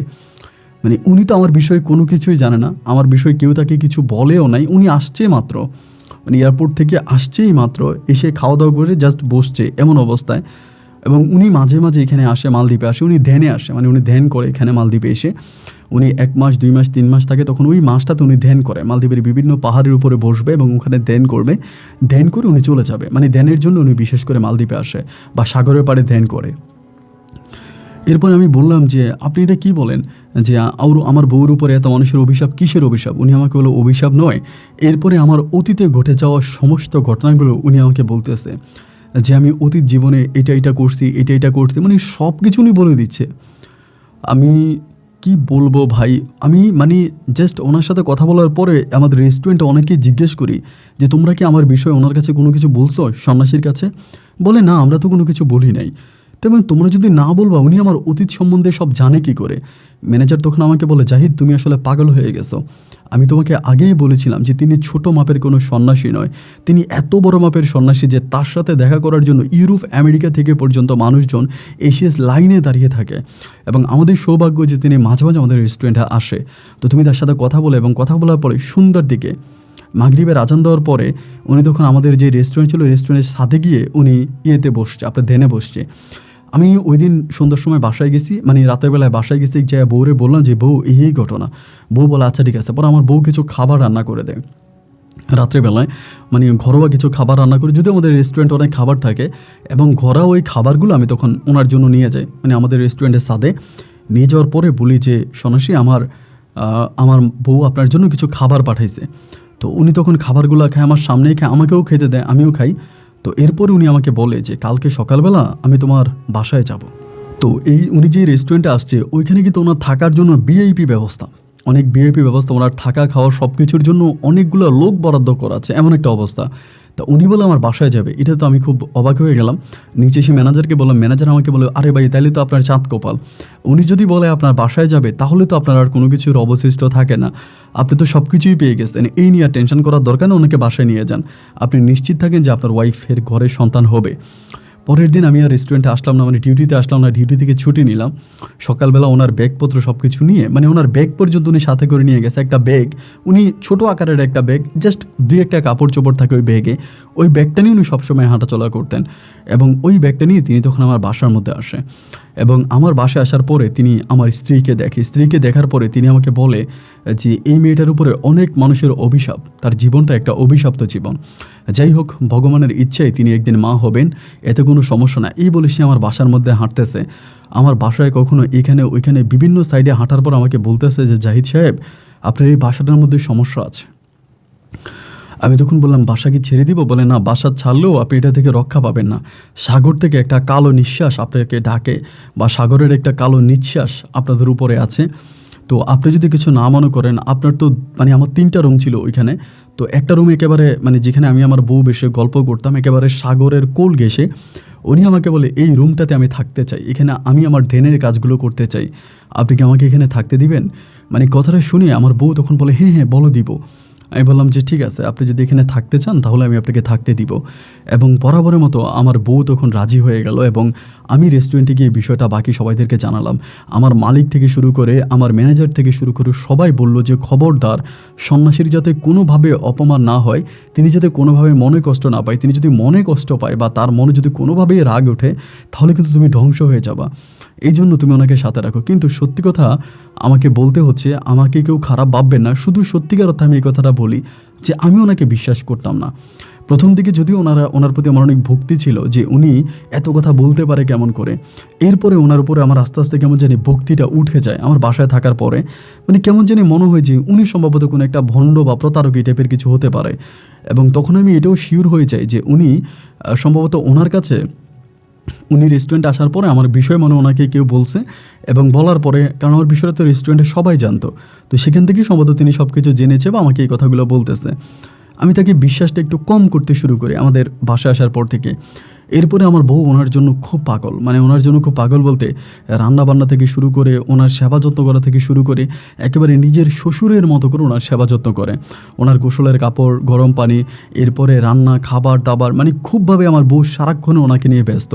এবং উনি যে আমার বাসায় আছে, আমার যে রেস্টুরেন্টের ম্যানেজার, সে আমাকে বললো যে জাহিদ তুমি যদি রেস্টুরেন্টে নাও আসো সমস্যা নাই, তুমি ওনার খোঁজ খবর নিও, তোমার স্যালারি মাস শেষে চলে যাবে, তুমি টেনশন করো না। তো এইভাবে উনি দীর্ঘ মাস আমার বাসায় থাকে। দীর্ঘ মাস থাকার পরে আল্লাহর কি অশেষ মেহেরবানি, আমার বউ তখন গর্ভবতী হয়, আমার বউর পেটে তখন বাচ্চা আসে। এবং আমার বউয়ের যখন বেবি হয় তখন আমি রেস্টুরেন্টে গিয়ে যখন বিষয়টা জানাই যে আমার বউ বলেছে তার পেটে বাচ্চা আসছে, মানে সবাই তখন এত পরিমাণের খুশি হয়, এত পরিমাণের খুশি হয় বলার মতো না। প্রত্যেকে একটা কথাই বলে যে ভাই রে, তোমার চাঁদ কপাল, মানে তোমার চাঁদ কপাল, তুমি অনেক ভাগ্যবান এবং তোমার বউর ঘরে সন্তান আসছে এবং ঠাকুর মহোদয় তোমার ঘরে গেছে, আমার সন্তান হবে। এই বিষয়টাতে আমিও নিজে অনেকটা খুশি, আমিও আল্লাহ তাআলার কাছে অনেক শুকরিয়া আদায় করি। এইভাবে আমার বউ তখন গর্ভবতী থাকা অবস্থায়, আর উনি অনেক মাস ধরে আমার বাসায় আছে, উনি কিন্তু যায় না, উনি প্রতিবারে 2 মাস 2.5 মাস থেকে চলে যায়, বাট এবার উনি 6 মাসেরও বেশি সময় ধরে এখানে আছে, 6 মাসেরও বেশি সময় ধরে উনি এই জায়গায় আছে, উনি যাচ্ছে না। উনি আমাকে বলে তোমার বেবি হওয়া পর্যন্ত আমি থাকবো এবং তোমার বেবি হওয়ার পর আমি চলে যাব, এই কথা আমাকে বলে। তো এরই মাঝে আমি ওনার সেবা যত্ন করে ওনার খাওয়া দাওয়া সব কিছু করি। তারই মাঝে ভাই আমাদের এখানে বরিশালের একজন ভাই আছে, মানে আমরা যে রেস্টুরেন্টে কাজ করি ওই রেস্টুরেন্টেরই একজন ভাই আছে বরিশাল, উনি ক্লিনারে কাজ করে। বাট এই লোকটা অনেক সিনিয়র, মধ্যবয়স্ক থেকে একটু বড়, বাঙালি। আমরা টোটাল 3 জন ছিলাম, উনি, আমি আর আরেকজন চট্টগ্রামের ভাই ছিল। তো আমরা 3 জনে বাঙালি আর বাকিরা সবাই ইন্ডিয়ান। পরে একদিন উনি আমাকে বলতেছে, ডাইকে নিয়ে বলতেছে, জাহিদ, ওনার বাড়ি বরিশাল, আমাকে বলে, জাহিদ একটা কথা বলি, কিছু মনে করো না। আমি জানি আমার কথাটাতে তুমি হয়তো রাগ করবা, কিন্তু রাগ করলেও তুমি আমার বাঙালি ভাই হিসাবে তোমাকে কথাটা বলা আমার দায়িত্ব, এবং আমি জাস্ট আমার দায়িত্বটা পালন করতেছি। তুমি আমাকে খারাপ ভাবো আর ভালো ভাবো, এটা তোমার বিষয়। আমি বললাম, না না ভাই, আমি আপনার কথা খারাপ ভাববো কেন? আপনার কথা খারাপ ভাবার তো কোনো কারণ নাই, আপনি বলেন। উনি আমাকে বলে, আমি এই হিন্দুগুলোর মুখে, মানে এখানে যারা ছিল তারা তো সবাই হিন্দু ধর্মের ছিল, বলে আমি এই হিন্দুগুলোর মুখে শুনেছি যে এই সন্ন্যাসীটা বেশি একটা সুবিধার মানুষ না, এই সন্ন্যাসীটা অনেক খারাপ, মানে গর্ভ ধারণ করে না, মহিলারা ওনার কাছে গেলে গর্ভবতী হয়, এবং বেশিরভাগ ক্ষেত্রে উনি তন্ত্র মন্ত্র দিয়ে অনেক সময় নারীদেরকে ইউজ করে, মানে মহিলাদের সাথে খারাপ সম্পর্ক করে, এবং খারাপ সম্পর্ক করে বলতে এবং ওনার থেকেই বাচ্চা জন্ম হয়। এই কথাটা তখন আমাকে আমার ওই বরিশালের ভাই বলল, এবং জিনিসটা বলার পরে আমার মাথায় জানি কেমন করে ওনার প্রতি, মানে এই সন্ন্যাসীর প্রতি আমার একটা সন্দেহ ঢুকে গেল, মানে সন্দেহ ঢুকে গেল। এবং সন্দেহ ঢুকে যাওয়ার পরে আমি বাসায় যাওয়ার পরে আমি আমার বউরে ওনার কাছে যেতে দিতাম না, এবং আমি আমার বউরে বলতাম যে, বাপরি, ওনার কাছে যা প্রয়োজন বা যেটা ওনাকে দিতে হবে তুমি আমাকে বলবা, আমি নিয়ে যাব, আমি ওনাকে দিয়ে আসবো, এবং ওনার জন্য যা করতে হয় আমি করব। তুমি কিন্তু খবরদার ওনার বাসায় যাবা না। আমি যাতে কোনোভাবেই না শুনি যে তুমি ওনার রুমে গেছো। ও আমাকে বলে, তুমি এরকম করে বলতেছো কেন? ওই সন্ন্যাসীটা তো অনেক ভালো, এবং ওনার সাথে আমার অনেক ভালো একটা সম্পর্ক, খারাপ কোনো সম্পর্ক নয়, উনি আমাকে আমার মেয়ের মতো দেখে। আমি বললাম যে, না, মেয়ের মতো দেখুক আর যাই দেখুক, তুমি ওনার রুমে যাবা না। মানে আমার কাছে তখন বিষয়টা ডাউট লাগলো, মানে আমার কাছে মনে হলো এই লোকটা, আমি এরপরে যে জিনিসটা দেখতাম যে তিনি যেখানে ধ্যান করতে, এখানে তিনি বিভিন্ন ধরনের ব্ল্যাক ম্যাজিক করলে যে জিনিসগুলো মানুষ ব্যবহার করে না, কালো জাদু করলে, এই কালো জাদুর অনেকগুলো সরঞ্জাম আমি ওনার কাছে দেখেছি, যে বিভিন্ন ধরনের মুক্তি এবং আপনার কাঠের টুকরো, এরপর হচ্ছে মানুষের চুল, তারপর হচ্ছে মাথার খুলি, এরকম অনেক কিছু আমি দেখতাম যে উনি এগুলো নিয়ে ধ্যানে বসে, মানে এইসব জিনিস নিয়ে ধ্যানে বসে। তখন আমি আসলে শিওর হয়ে গেলাম যে না, উনি আসলে আমার বউকে ইউজ করেছে, এবং সেখান থেকে আমার বউয়ের ঘরে, আমার বউয়ের পেটে যে সন্তানটা আছে এটা ওনার সন্তান। আমি তখন শিওর হয়ে যাই আর কি, মানে পুরোপুরি ওনাকে দেখে। বাট আমার বউ তো বুঝতে পারবে না, যদি ব্ল্যাক ম্যাজিক করে আমার বউকে নিয়ে যায় এবং ওই আধা ঘন্টা 1 ঘন্টা আমার বউর সাথে কী হয়েছে আমার বউ কিন্তু এগুলো বলতে পারবে না। এই জন্য আমি তখন হঠাৎ করে সিদ্ধান্ত নিলাম যে ওনাকে আমার বাসা থেকে আমি বের করে দিব, ওনাকে আমার বাসায় রাখবো না, কারণ আমার ভিতর তখন ওনার প্রতি প্রচণ্ড রকমের ঘৃণা জন্মে গেল। এবং সেই সূত্র ধরে আমি তখন ম্যানেজারকে জানাইলাম যে, ম্যানেজার সাহেব, আমি আসলে বাড়ি যাব, মানে ছুটিতে যাব, আমার মা অনেক অসুস্থ, আমি মাকে দেখতে যাব, তো সন্ন্যাসী তো আমার বাসায় আছে, ওনাকে কি বলবো? পরে বলে, সন্ন্যাসী, আপনার মা অসুস্থ, এখন ঠিক আছে, সন্ন্যাসীকে জিজ্ঞেস করেন উনি কী বলে, বাট উনি আপনার বাসায় থাকলে কিন্তু ভালো হইতো। এই কথা বলে ম্যানেজার তখন বলে দিলাম। আমি তখন সন্ন্যাসীর কাছে গেলাম, গিয়ে বললাম, আমি ওনাকে ঠাকুর বলতাম, যে ঠাকুর মহোদয়, বাংলাদেশে আমার মা অসুস্থ, আমি বাংলাদেশে আমার মাকে দেখতে যাব, এখন আপনি কি বাসায় একা একা থাকবেন নাকি আপনি হোটেলে চলে যাবেন? এটা বলার পরে তিনি আমার দিকে তাকিয়ে একটা মুচকি হাসি দেয়। তার ওই হাসিটা এতটাই রহস্যজনক ছিল, মানে আমার কাছে মনে হয় তিনি, কিছু মানুষ আছে না যে অনেক কষ্ট পাওয়ার পরে একটা মুচকি হাসি দেয়, মানে অনেকটা কষ্ট পেলে একটা মুচকি হাসি দেয়, এই টাইপের একটা হাসি উনি দিল, যেটা যেটা দেখে আমার কাছে মনে হলো যে ওনার বুকের ভিতরটা মনে হয় ফেটে যাচ্ছে, খুব কষ্ট পেয়ে উনি হাসিটা দিল। তো ওনার ওই হাসিটা আমি দেখলাম, এবং হাসি দেখার পরে উনি বলে যে, না, আমি আগামী দিনে টিকিট করে আমি ইন্ডিয়াতে চলে যাব। আমি বললাম, না, আপনি যদি আমার বাসায় থাকতে চান আমি আপনাকে চাবি দিয়ে যে আপনি আমার বাসায় থাকেন। উনি বলে যে, না। আমি বললাম, তাহলে আপনি রেস্টুরেন্টে থাকেন, হোটেলে থাকেন, সেখানেও থাকতে পারেন। উনি বলে যে, না, আমি চলে যাব, আমার কাজ শেষ, আমি শুধুমাত্র তোমার বাচ্চাটার জন্য অপেক্ষা করতেছিলাম, তো তোমার বাচ্চাকে ভগবানের হাতে তুলে দিয়ে আমি চলে যাব। এবং পরের দিনই তিনি তখন তার ভিসা, মানে টিকিট কনফার্ম করে ফেলে, এবং টিকিট কনফার্ম করে উনি চলে যায়, মালদ্বীপ থেকে উনি চলে যায়। এবং উনি চলে যাওয়ার পরে হঠাৎ করে আমার বউয়ের আচরণ জানি কেমন পরিবর্তন হয়ে যায়। আমি ওনাকে কেন পাঠিয়ে দিলাম, কেন ওনাকে রাখলাম না সন্তানটা হওয়া পর্যন্ত, এই নিয়ে আমার বউয়ের সাথে আমার খুব ঝামেলা হয়। এই প্রথম আমাদের মাঝে এই সন্ন্যাসীকে নিয়েই ঝামেলাটা শুরু। আমাদের মাঝে কিন্তু কখনোই কোনো ঝামেলা হতো না, আমরা দুজনকে খুব ভালোবাসতাম, কখনো কথা কাটাকাটিও কিন্তু হতো না। বাট ওই সময়টাতে দেখা গেল যে ওনার সাথে আমার আস্তে আস্তে করে মানে সমস্যাগুলো বেড়ে যাচ্ছে আমার বউয়ের সাথে।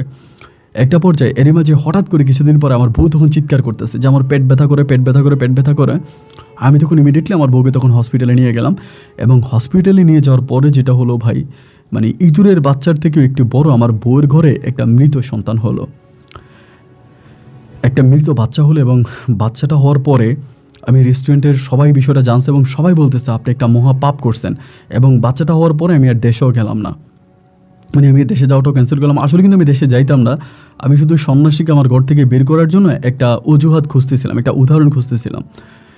এরপরে আমার রেস্টুরেন্টের সবাই আমার সাথে দুর্ব্যবহার করে, খারাপ ব্যবহার করে, ধরবে আপনি কাজটা ভালো করেন নাই, আপনি যদি সন্ন্যাসীকে আপনার বাসায় রাখতেন তাহলে কিন্তু আপনার বাচ্চাটা মারা যেত না। আর এরই মাঝে বরিশালের যে লোকটা আছে তিনি আমাকে বলে আপনি ভালো করছেন ভাই, আপনি ভালো করছেন, আপনার বউর আরও ক্ষতি হইতো, বাচ্চাটা সন্ন্যাসী থাকলেও মৃত হইতো, এরকম করে উনি আমাকে বলে। যাই হোক, আমি আর কারো কোনো কথা শুনতেছি না এবং না শোনার পরে এইভাবে আমার বউ তখন আমার উপরে ক্ষিপ্ত হতে থাকে, মানে রাগান্বিত হতে থাকে যে তোমার জন্য আমার বাচ্চাটা মারা গেছে, তুমি যদি এই কাজটা না করতা তাহলে বাচ্চাটা মারা যেত না, তুমি যদি সন্ন্যাসীকে ঘর থেকে বের করে না দিতা, সন্ন্যাসী যদি আমার ঘরে থাকতো তাহলে আমার সন্তানটা জীবিত থাকতো। এই বলে আমার বউ তখন আমার সাথে ঝগড়া করে। একইভাবে আমি আমার বউর সাথেও ঝগড়া করি যে কেন তোমার সন্ন্যাসীর প্রতি এত টান থাকবে, উনি হিন্দু ধর্মের একটা লোক, উনি মানে হচ্ছে বিধর্মীয় একটা লোক, তার প্রতি কেন তোমার এত টান থাকবে, এত ভালোবাসা থাকবে? সন্তান হয় না, হওয়ার দরকার নাই, কোনো হিন্দু লোকের দোয়ায় আমার সন্তান হতে হবে না। মানে এই নিয়ে তখন আমার বউর সাথে ঝগড়া হতে একদিন রাতের বেলায় আমি মনের অজান্তে বলতে খুব রেগে আমার বউয়ের গায়ে 2টা থাপ্পড় দিই। মানে এই প্রথম আমি ওর গায়ে হাত তুলি রাতের বেলায়, আমি ওর গালে খুব কষে 2টা থাপ্পড় মারি। 2টা থাপ্পড় মারার পরে ও তখন করে কি, রাতের বেলায় আমি ঘুমিয়ে যাই এবং হঠাৎ করে ঘুমবো যখন আমার ভাঙে আমি দেখি যে ও আমার পাশে নাই। তো বেশিরভাগ সময় দেখা যেত যে ও ব্যালকনিতে বসে বসে সাগর দেখতো রাতের বেলায়। তাই মনে করলাম সম্ভবত ওর সাগর দেখতেছে, আমি তখন আবার ঘুমিয়ে পড়লাম। এবং একটা পর্যায়ে আমি তখন ফজরের সময় উঠলাম নামাজ পড়বো, এবং ফজরের সময় ওঠার পরও দেখলাম যে ও আমার সাথে নাই। এবং সাথে না থাকার পর আমি ব্যালকনিতে গেলাম, দেখলাম যে ব্যালকনিতে ও নাই। এবং একটা পর্যায়ে দরজার কাছে গিয়ে দেখি যে ঘরের দরজা খোলা, ও ঘরের দরজার মধ্যে নাই। যখন ঘরের দরজা খোলা পাইলাম আমি তখন মানে অবাক হয়ে সবারই মানে জানাইতে শুরু করে, ফোন করতে শুরু করে যে এইভাবে আমার বউকে পাওয়া যাচ্ছে না। একটা সময় আমি পুলিশে কমপ্লেন করি, কারণ আমার কাছে পাসপোর্ট, আমার বউয়ের পাসপোর্ট আমার কাছে, আর ওরে তো আমি বউ পরিচয় দিই না, পাসপোর্ট আমার কাছে, তাহলে ও কোথায় যাবে? লিখিতভাবে পুলিশকে অভিযোগ করি।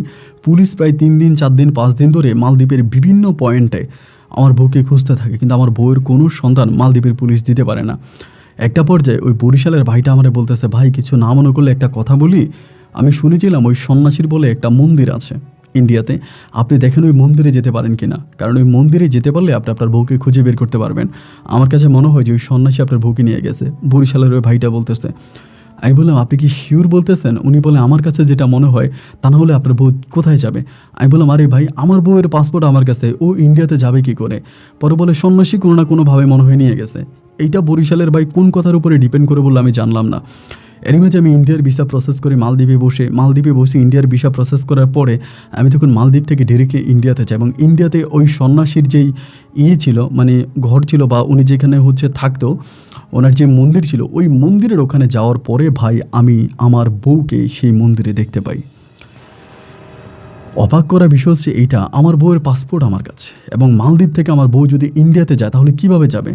যেতে হলে তো মাস্ট বি তার পাসপোর্ট লাগবে, ভিসা লাগবে, মানে টিকিট লাগবে। তো পাসপোর্ট আমার কাছে, ওর কাছে একটা টাকাও না, ওর কাছে কিন্তু কোনো টাকা থাকতো না, হলে ও কিভাবে সেই সুদূর মালদ্বীপ থেকে ইন্ডিয়াতে চলে গেল? এবং ইন্ডিয়াতে যাওয়ার পর ও আমারে চিনে না। আমি ওর সামনে যাই, ওর সাথে কথা বলে, না ও আমাকে চিনতে পারে না, আমার কাছ থেকে ও দূরে দূরে থাকে, আমাকে ডাকলেও আমার কাছে আসে না। পরে একটা পর্যায়ে আমি তখন ওই সন্ন্যাসীর কাছে যাই, সন্ন্যাসীর কাছে যাওয়ার পর তিনি আমাকে দেখে খুব অবাক হয়ে যায়, আমাকে বলে তুমি এখানে? আমি বললাম আমার বউ এখানে কীভাবে আসলো? উনি বলে তা তো আমি জানি না, তোমার বউ আমি দেখলাম একদিন সকালবেলা আমার মন্দিরের সামনে হাঁটাহাঁটি করতেছে, এবং হাঁটাহাঁটি করতেছে দেখে আমি তাকে মন্দিরে ডাক দিলাম, এবং তখন থেকে সেই সাদা কাপড় পরেই তো আমার মন্দিরে আছে। আমি তখন বললাম আমার বউকে আমি নিয়ে যাবো। উনি বলে হ্যাঁ তুমি যদি নিয়ে যেতে চাও তাহলে তুমি নিয়ে যাও। একটা পর্যায়ে ও আমার সাথে খুব খারাপ ব্যবহার করে, ও কিন্তু আমাকে চিনতে পারে পাপড়ি, বাট আমার সাথে খারাপ ব্যবহার করে। তাই আমি তখন করলাম কি, সেখান থেকে ওকে নিয়ে বেরোলাম। বেরোয়ার পরে আমি প্রথমেই ওখানকার আইনের আশ্রয় নিয়েছি, পুলিশের, আপনার ওই রাজ্যের আইনের আশ্রয় নিয়েছে, এবং আইনকে আমি বলেছি যে ও আমার ওয়াইফ এবং ও বাংলাদেশ থেকে চলে আসছে, আমরা এই আপনার ইয়াতে মালদ্বীপে একসাথে থাকতাম, ওখান থেকে ও ইন্ডিয়াতে চলে আসছে, আমি ওকে নিয়ে যাব। তো আমি অনেক আইনি ঝামেলা পোহাতে হয়, কারণ এই কথাগুলো বলতে গেলে অনেক টাইমের বিষয়।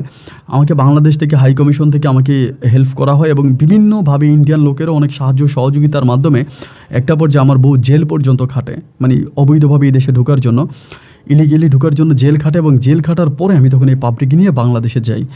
এবং বাংলাদেশে যাওয়ার পরে ওই সময় পাপড়ির মাও কিন্তু মারা যায়, পাপড়ির আম্মা মারা যায়, এবং পাপড়ির একটা ছোটো বোন থাকে, ছোটো বোনকে ঘর জামাই বিয়ে দেওয়া হয়েছে, ছোটো বোন ওই ঘরের মধ্যেই থাকে।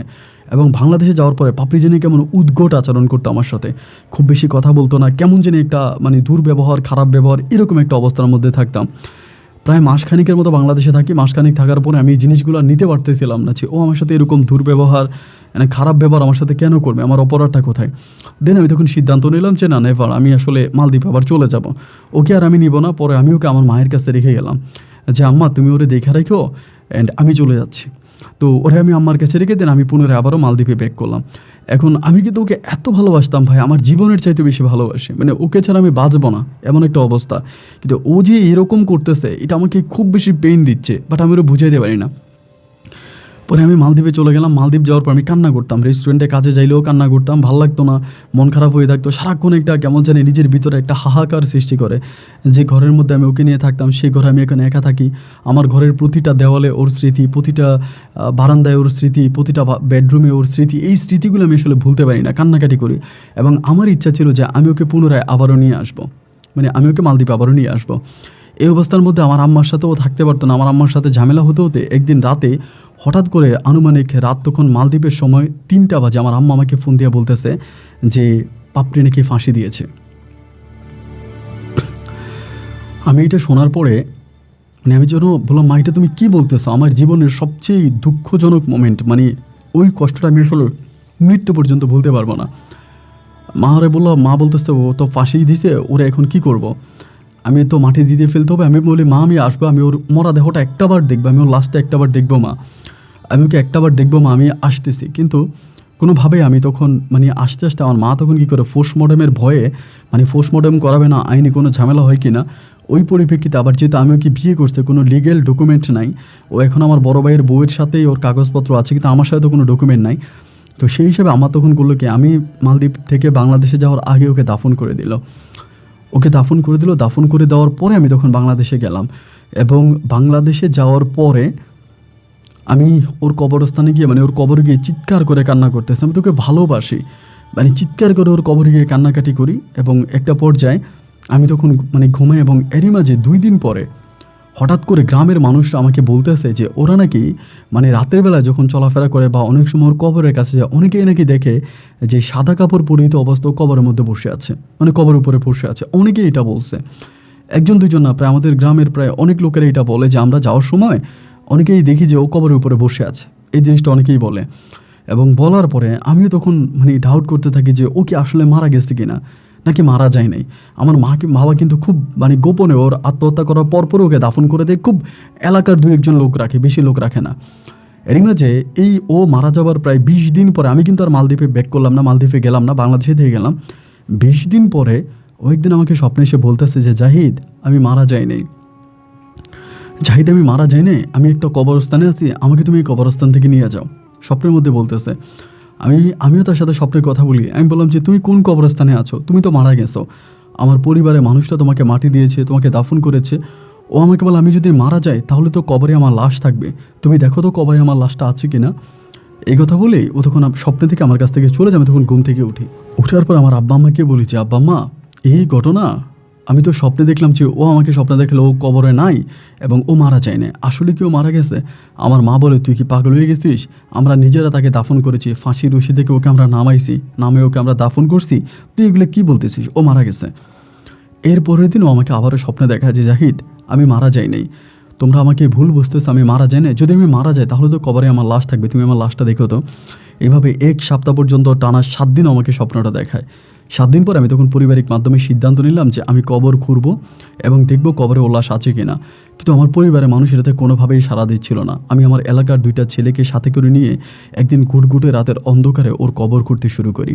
এবং অবাক করা বিষয় হচ্ছে ওর কবর খোঁড়ার পরে আমি ওই কবরের ভিতরে কোনো কিছুই পাই না। ওর কবরের ভিতরে ওকে যে সাদা কাপড় পেঁচিয়ে যে দাফন করা হয়েছিল, দাফনের সাদা কাপড়টাও তো থাকবে, ওই সাদা কাপড়টাও নাই, মানে কোনো কিছুই কবরের মধ্যে পাওয়া গেল না। সবাই তখন অবাক হয়ে গেল। এবং আমি এর পরের দিন রাতের বেলায় মানে ওইভাবে আমি তখন কবরটাকে আবার দাফন করে দিই, কাউরে কিন্তু বলি না। এর পরের দিন রাতের বেলায় ও আমাকে আবারও বলে যে তুমি তো কবর করেছ, তা কবরে কি আমার লাশটা পেয়েছো, আমি আছি কবরে। আমিও তাকে স্বপ্নের মধ্যে বলতেছি যে পাপড়ি তুমি কোথায় আছো, আমাকে বলো, আমি তোমাকে নিয়ে আসবো। ও বলে আমি একটা কবরস্থানে আছি,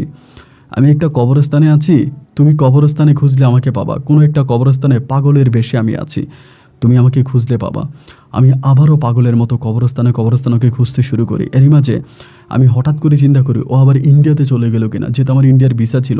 আমি পুনরায় আবারও ইন্ডিয়ার ওই সন্ন্যাসীর মন্দিরে যাই এবং মন্দিরে যাওয়ার পরে সেই মন্দিরে গিয়ে পর্যন্ত ওর এই খোঁজ আমি সেখানেও পাই না। এবং এরপর থেকে বাংলাদেশের বিভিন্ন কবরস্থান, আমি জানি না আপনি বিশ্বাস করবেন কি না, যে আমার কাছে মনে হয় আপনাদের কুমিল্লারও অনেকগুলো কবরস্থানে, বড় বড় যে কবরস্থানগুলো আছে, আমিও কবরস্থানে খুঁজতে থাকি এবং আমার ফোন নাম্বার মানুষকে দিয়ে আসি যে ভাই, কবরস্থানে পাগল বেশে কোনো পাগলিকে যদি দেখা যায় তাহলে আমাকে ফোন দিন। আমি আমার নাম্বারটা দিয়ে আসি এবং আমার পরিবার তখন খুব উদ্বিগ্ন হয়ে আমাকে তখন বিভিন্ন হুজুরের কাছে নিয়ে যায়, কবিরাজের কাছে নিয়ে যায়। বাট কোনো হুজুর, কোনো কবিরাজ আমার কোনো কিছুই করতে পারে না। কোনো হুজুর কবিরাজ কিছুই বলে না। এবং আমি ইন্ডিয়ার যে আমার যে সন্ন্যাসী ছিল, ওই সন্ন্যাসীর কাছে যাওয়ার পরে জানতে পারি উনি ইতালি চলে গেছে। উনি এখন ইতালি থাকে, মাঝে মাঝে আসে, মাঝে মাঝে আসে না। তা আমি পুনরায় আবার ওখান থেকে চলে আসি। এরপরে ও আমাকে শুধু স্বপ্নে একটা জিনিসে দেখায়, আমি কবরস্থানে আছি এবং প্রতিটা রাত্রে এমনও দেখা গেল যে আমি আজকে রাত্রে ঘুমাইলাম না, এভাবে মাথা ঠেকর দিয়ে কিছুর সাথে জাস্ট তন্দ্রায় গেলাম, ওই সময়ও আমাকে বলে যে দেখো আমি কবরস্থানে আছি, তুমি আমাকে কবরস্থানে খুঁজে বেরো।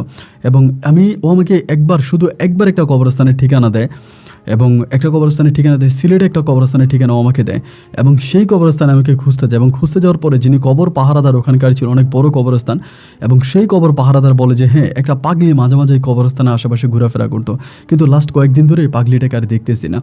এরপরে পুনরায় আমাকে আবারও স্বপ্নে দেখে আমি কবরস্থানে আছি। আমি সেই আপনার প্রায় 2018 সাল থেকে শুরু করে আজকের এই মুহূর্তটা পর্যন্ত আমি প্রতিদিন শুধু কবরস্থানে ঘুরে বেড়াই। আমার বাবা মারা গেছে, আমার বাবার যে সম্পদ আমি পাইছি, শুধু সম্পদ বিক্রি করে করে আমি শুধু মাসের পর মাস, দিনের পর দিন কবরস্থানে খুঁজে বেড়াচ্ছি আমার বউ পাপড়িকে। আমি যদি ওকে একবার পাই, এবং আজকে আপনার মাধ্যমে আমি আমার ফোন নাম্বারটা দিলাম, আপনি আমার ফোন নাম্বারটা সবার মাধ্যমে দিয়ে দিবেন, আপনি ভিডিও ডিসক্রিপশানে নাম্বারটা দিবেন, আমার ফোন নাম্বারটা সবাইকে দিবেন। যদি কেউ কবরস্থানে পাগল বেশে কোনো মেয়েকে দেখতে পায়, আমার পাপড়ি দেখতে অনেকটা সুন্দর ছিল, ওর চেহারা অনেক গোল ছিল এবং ওর কপালে একটা কালো দাগ ছিল, মানে তিলের মতো একটা কালো দাগ আছে, এবং ও দেখতে অনেক মায়াবী চেহারা। যদি কখনো রাস্তার পাশেও যদি এরকম কোনো পাগলিকে দেখে, বা যদি কোথাও কোনো কবরস্থানে এমন পাগলিকে দেখা যায়, যাতে আমাকে একটু ফোন করে। আপনার ভিডিও তো অনেক মানুষ শোনে এবং সেখান থেকে হয়তো আমি আর পাপড়ির কোনো একটা সন্ধান পেতে পারি। আপন ভাই, আপনার কাছে আমার বিনীত রিকোয়েস্ট, যেভাবেই হোক আপনি আমার ফোন নাম্বারটা দিবেন এবং আপনি আমার গল্পটা প্রচার করবেন। আমার বিশ্বাস পাপড়ি বাংলার কোনো না কোনো এক কবরস্থানের মধ্যে আছে পাগল বেশে, এবং আমি তাকে সেখানে গেলে পাবো। আমি আজকে 6টা বছর এমন কোনো রাত নাই যে আমি তাকে স্বপ্নে দেখি না, প্রতিটা রাতেও আমার স্বপ্নে আসে। শুধু একটা কথাই বলে, আমি কবরস্থানে পাগল বেশে আসি, তুমি আমাকে নিয়ে যাও, আমি তোমার কাছে যেতে চাই, আমি তোমার সাথে থাকতে চাই। আমি স্বপ্নের মধ্যে ওকে এও বলি যে তুমি চলে আসো আমার কাছে, ও আমাকে বলে না, আমি যেতে পারি না, আমাকে আটকায় রাখছে। তুমি এসে যদি আমার শরীরে হাত দাও, তুমি এসে যদি আমার গায়ে ধরো, তাহলে আমি তোমার সাথে চলে যাব। আমি কবরস্থানে আছি, তুমি আমাকে কবরস্থানে নিয়ে যাও। এবং এটা যদি মিথ্যেই হবে ভাই, তাহলে কবরের ভিতরে কেন আমি ওর লাশ পেলাম না? এবং সিলেটের ওই কবরস্থানে যাওয়ার পর কেন জানতে পারলাম যে একজন পাগলি মাঝে মাঝে কবরস্থানে এসে ঘুরতো? এই দুইটা জিনিস আমার প্রতি, মানে তার প্রতি আমার বিশ্বাস জন্ম দেওয়া হয়েছে। এবং আমার বাবা মা আমাকে অনেক হুজুর কবিরাজের কাছে নিয়েছে, তারাও আমার মাঝে কোনো কিছু পাই নাই। আমি অনেক তাবিজ তুমান ব্যবহার করেছি, আমি ওকে স্বপ্নে দেখা বন্ধ করি নাই। আপন ভাই, সর্বোপরি আপনার কাছে অনুরোধ রইল, আপনি আমার ফোন নাম্বারটা দিবেন এবং আপনার ফ্রেন্ড ফলোয়ারদেরকে বলবেন, যেহেতু আমার পাপড়ির সন্ধান কেউ পাইলে যাতে আমাকে জানায়। ভালো থাকবেন, আসসালামু আলাইকুম।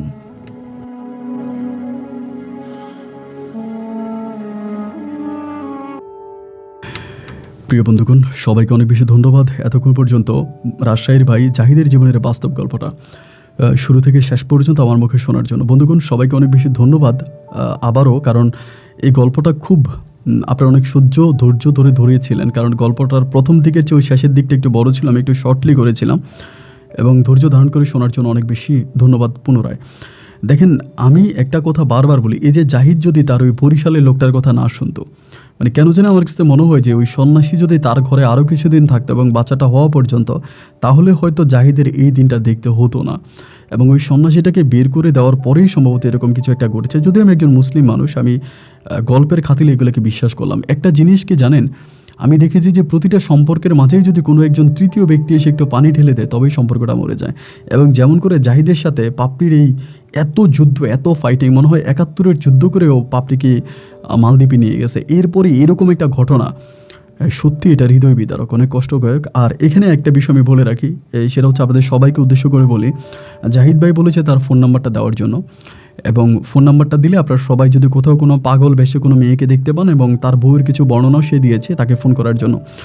বড় বিষয় হচ্ছে আমি কখনো গল্পগুলো মানে যিনি আমাকে গল্প পাঠায় কখনো তার ওখানে গিয়ে মানে ওই স্থানটাতে গিয়ে আমি কখনো গল্পগুলোকে যাচাই করি না যে গল্পটা কতটুকু সত্য। মানে আমি এখান থেকে যতটুকু পারি আমার টিমের মাধ্যমে একটু মোটামুটি যাচাই করি। যদি এটাতে খুব বেশি ভয়ানক কিছু হয়ে থাকে তবে আমি এটা যাচাই করি। বাট বেশিরভাগ ক্ষেত্রে দেখা যায় আমি গল্পগুলো ইমেলের মাধ্যমে প্রায় যদি দেখি এটাতে কোনো রাষ্ট্রীয় কোনো ঝামেলা নেই আমি এটাকে প্রচার করি এবং একইভাবে তার ওই গল্পটাও প্রচার করা। যেহেতু আমি সরজমিনে গিয়ে এটা যাচাই করি নাই সেক্ষেত্রে আমি জাহিদের নাম্বারটা আপনাদেরকে দিতে পারছি না। তবে এটা বলে রাখি যে আপনারা যদি সত্যি এরকমভাবে কোনো পাগল বেশে কোনো মহিলাকে বা কোনো মেয়েকে রাস্তার পাশে বা এরকমভাবে দেখতে পান যেটা দেখলে আপনাদের কাছে একটু অদ্ভুত মনে হতে পারে, তাহলে আপনারা আমার ভিডিও ডিসক্রিপশানে আমার ইমেল দেওয়া আছে, আমার ইমো নাম্বার দেওয়া আছে, আপনারা ইমেল অথবা ইমো নাম্বার আমার সাথে যোগাযোগ করবেন। এতে জাহিদ ভাই সম্ভবত উপকৃত হবে। জাহিদ ভাই আমি জানি আপনি রাগ করবেন, কিন্তু আমি আসলে যেহেতু সরজমিনে গিয়ে বিষয়টা যাচাই করি নাই সেজন্য আমি আপনার নাম্বারটা দিতে পারতেছি না। তো অনুরোধ রইল যে আপনারা অবশ্যই যদি এরকম কোনো ঘটনা দেখে থাকেন তাহলে প্লিজ আমাকে একটু নক করবেন। আমাকে নক করার জন্য ভিডিও ডিসক্রিপশানে আমার ইমেল দেওয়া আছে, আমার ইমো নাম্বার দেওয়া আছে। সবাই ভালো থাকবেন, সুস্থ থাকবেন, শুভকামনায় আজকের মতো এখানে বিদায়। দেখা হবে অন্যদিন অন্য কারো বাস্তব জীবনের গল্প নিয়ে। আল্লাহ হাফেজ অ্যান্ড আসসালামু আলাইকুম।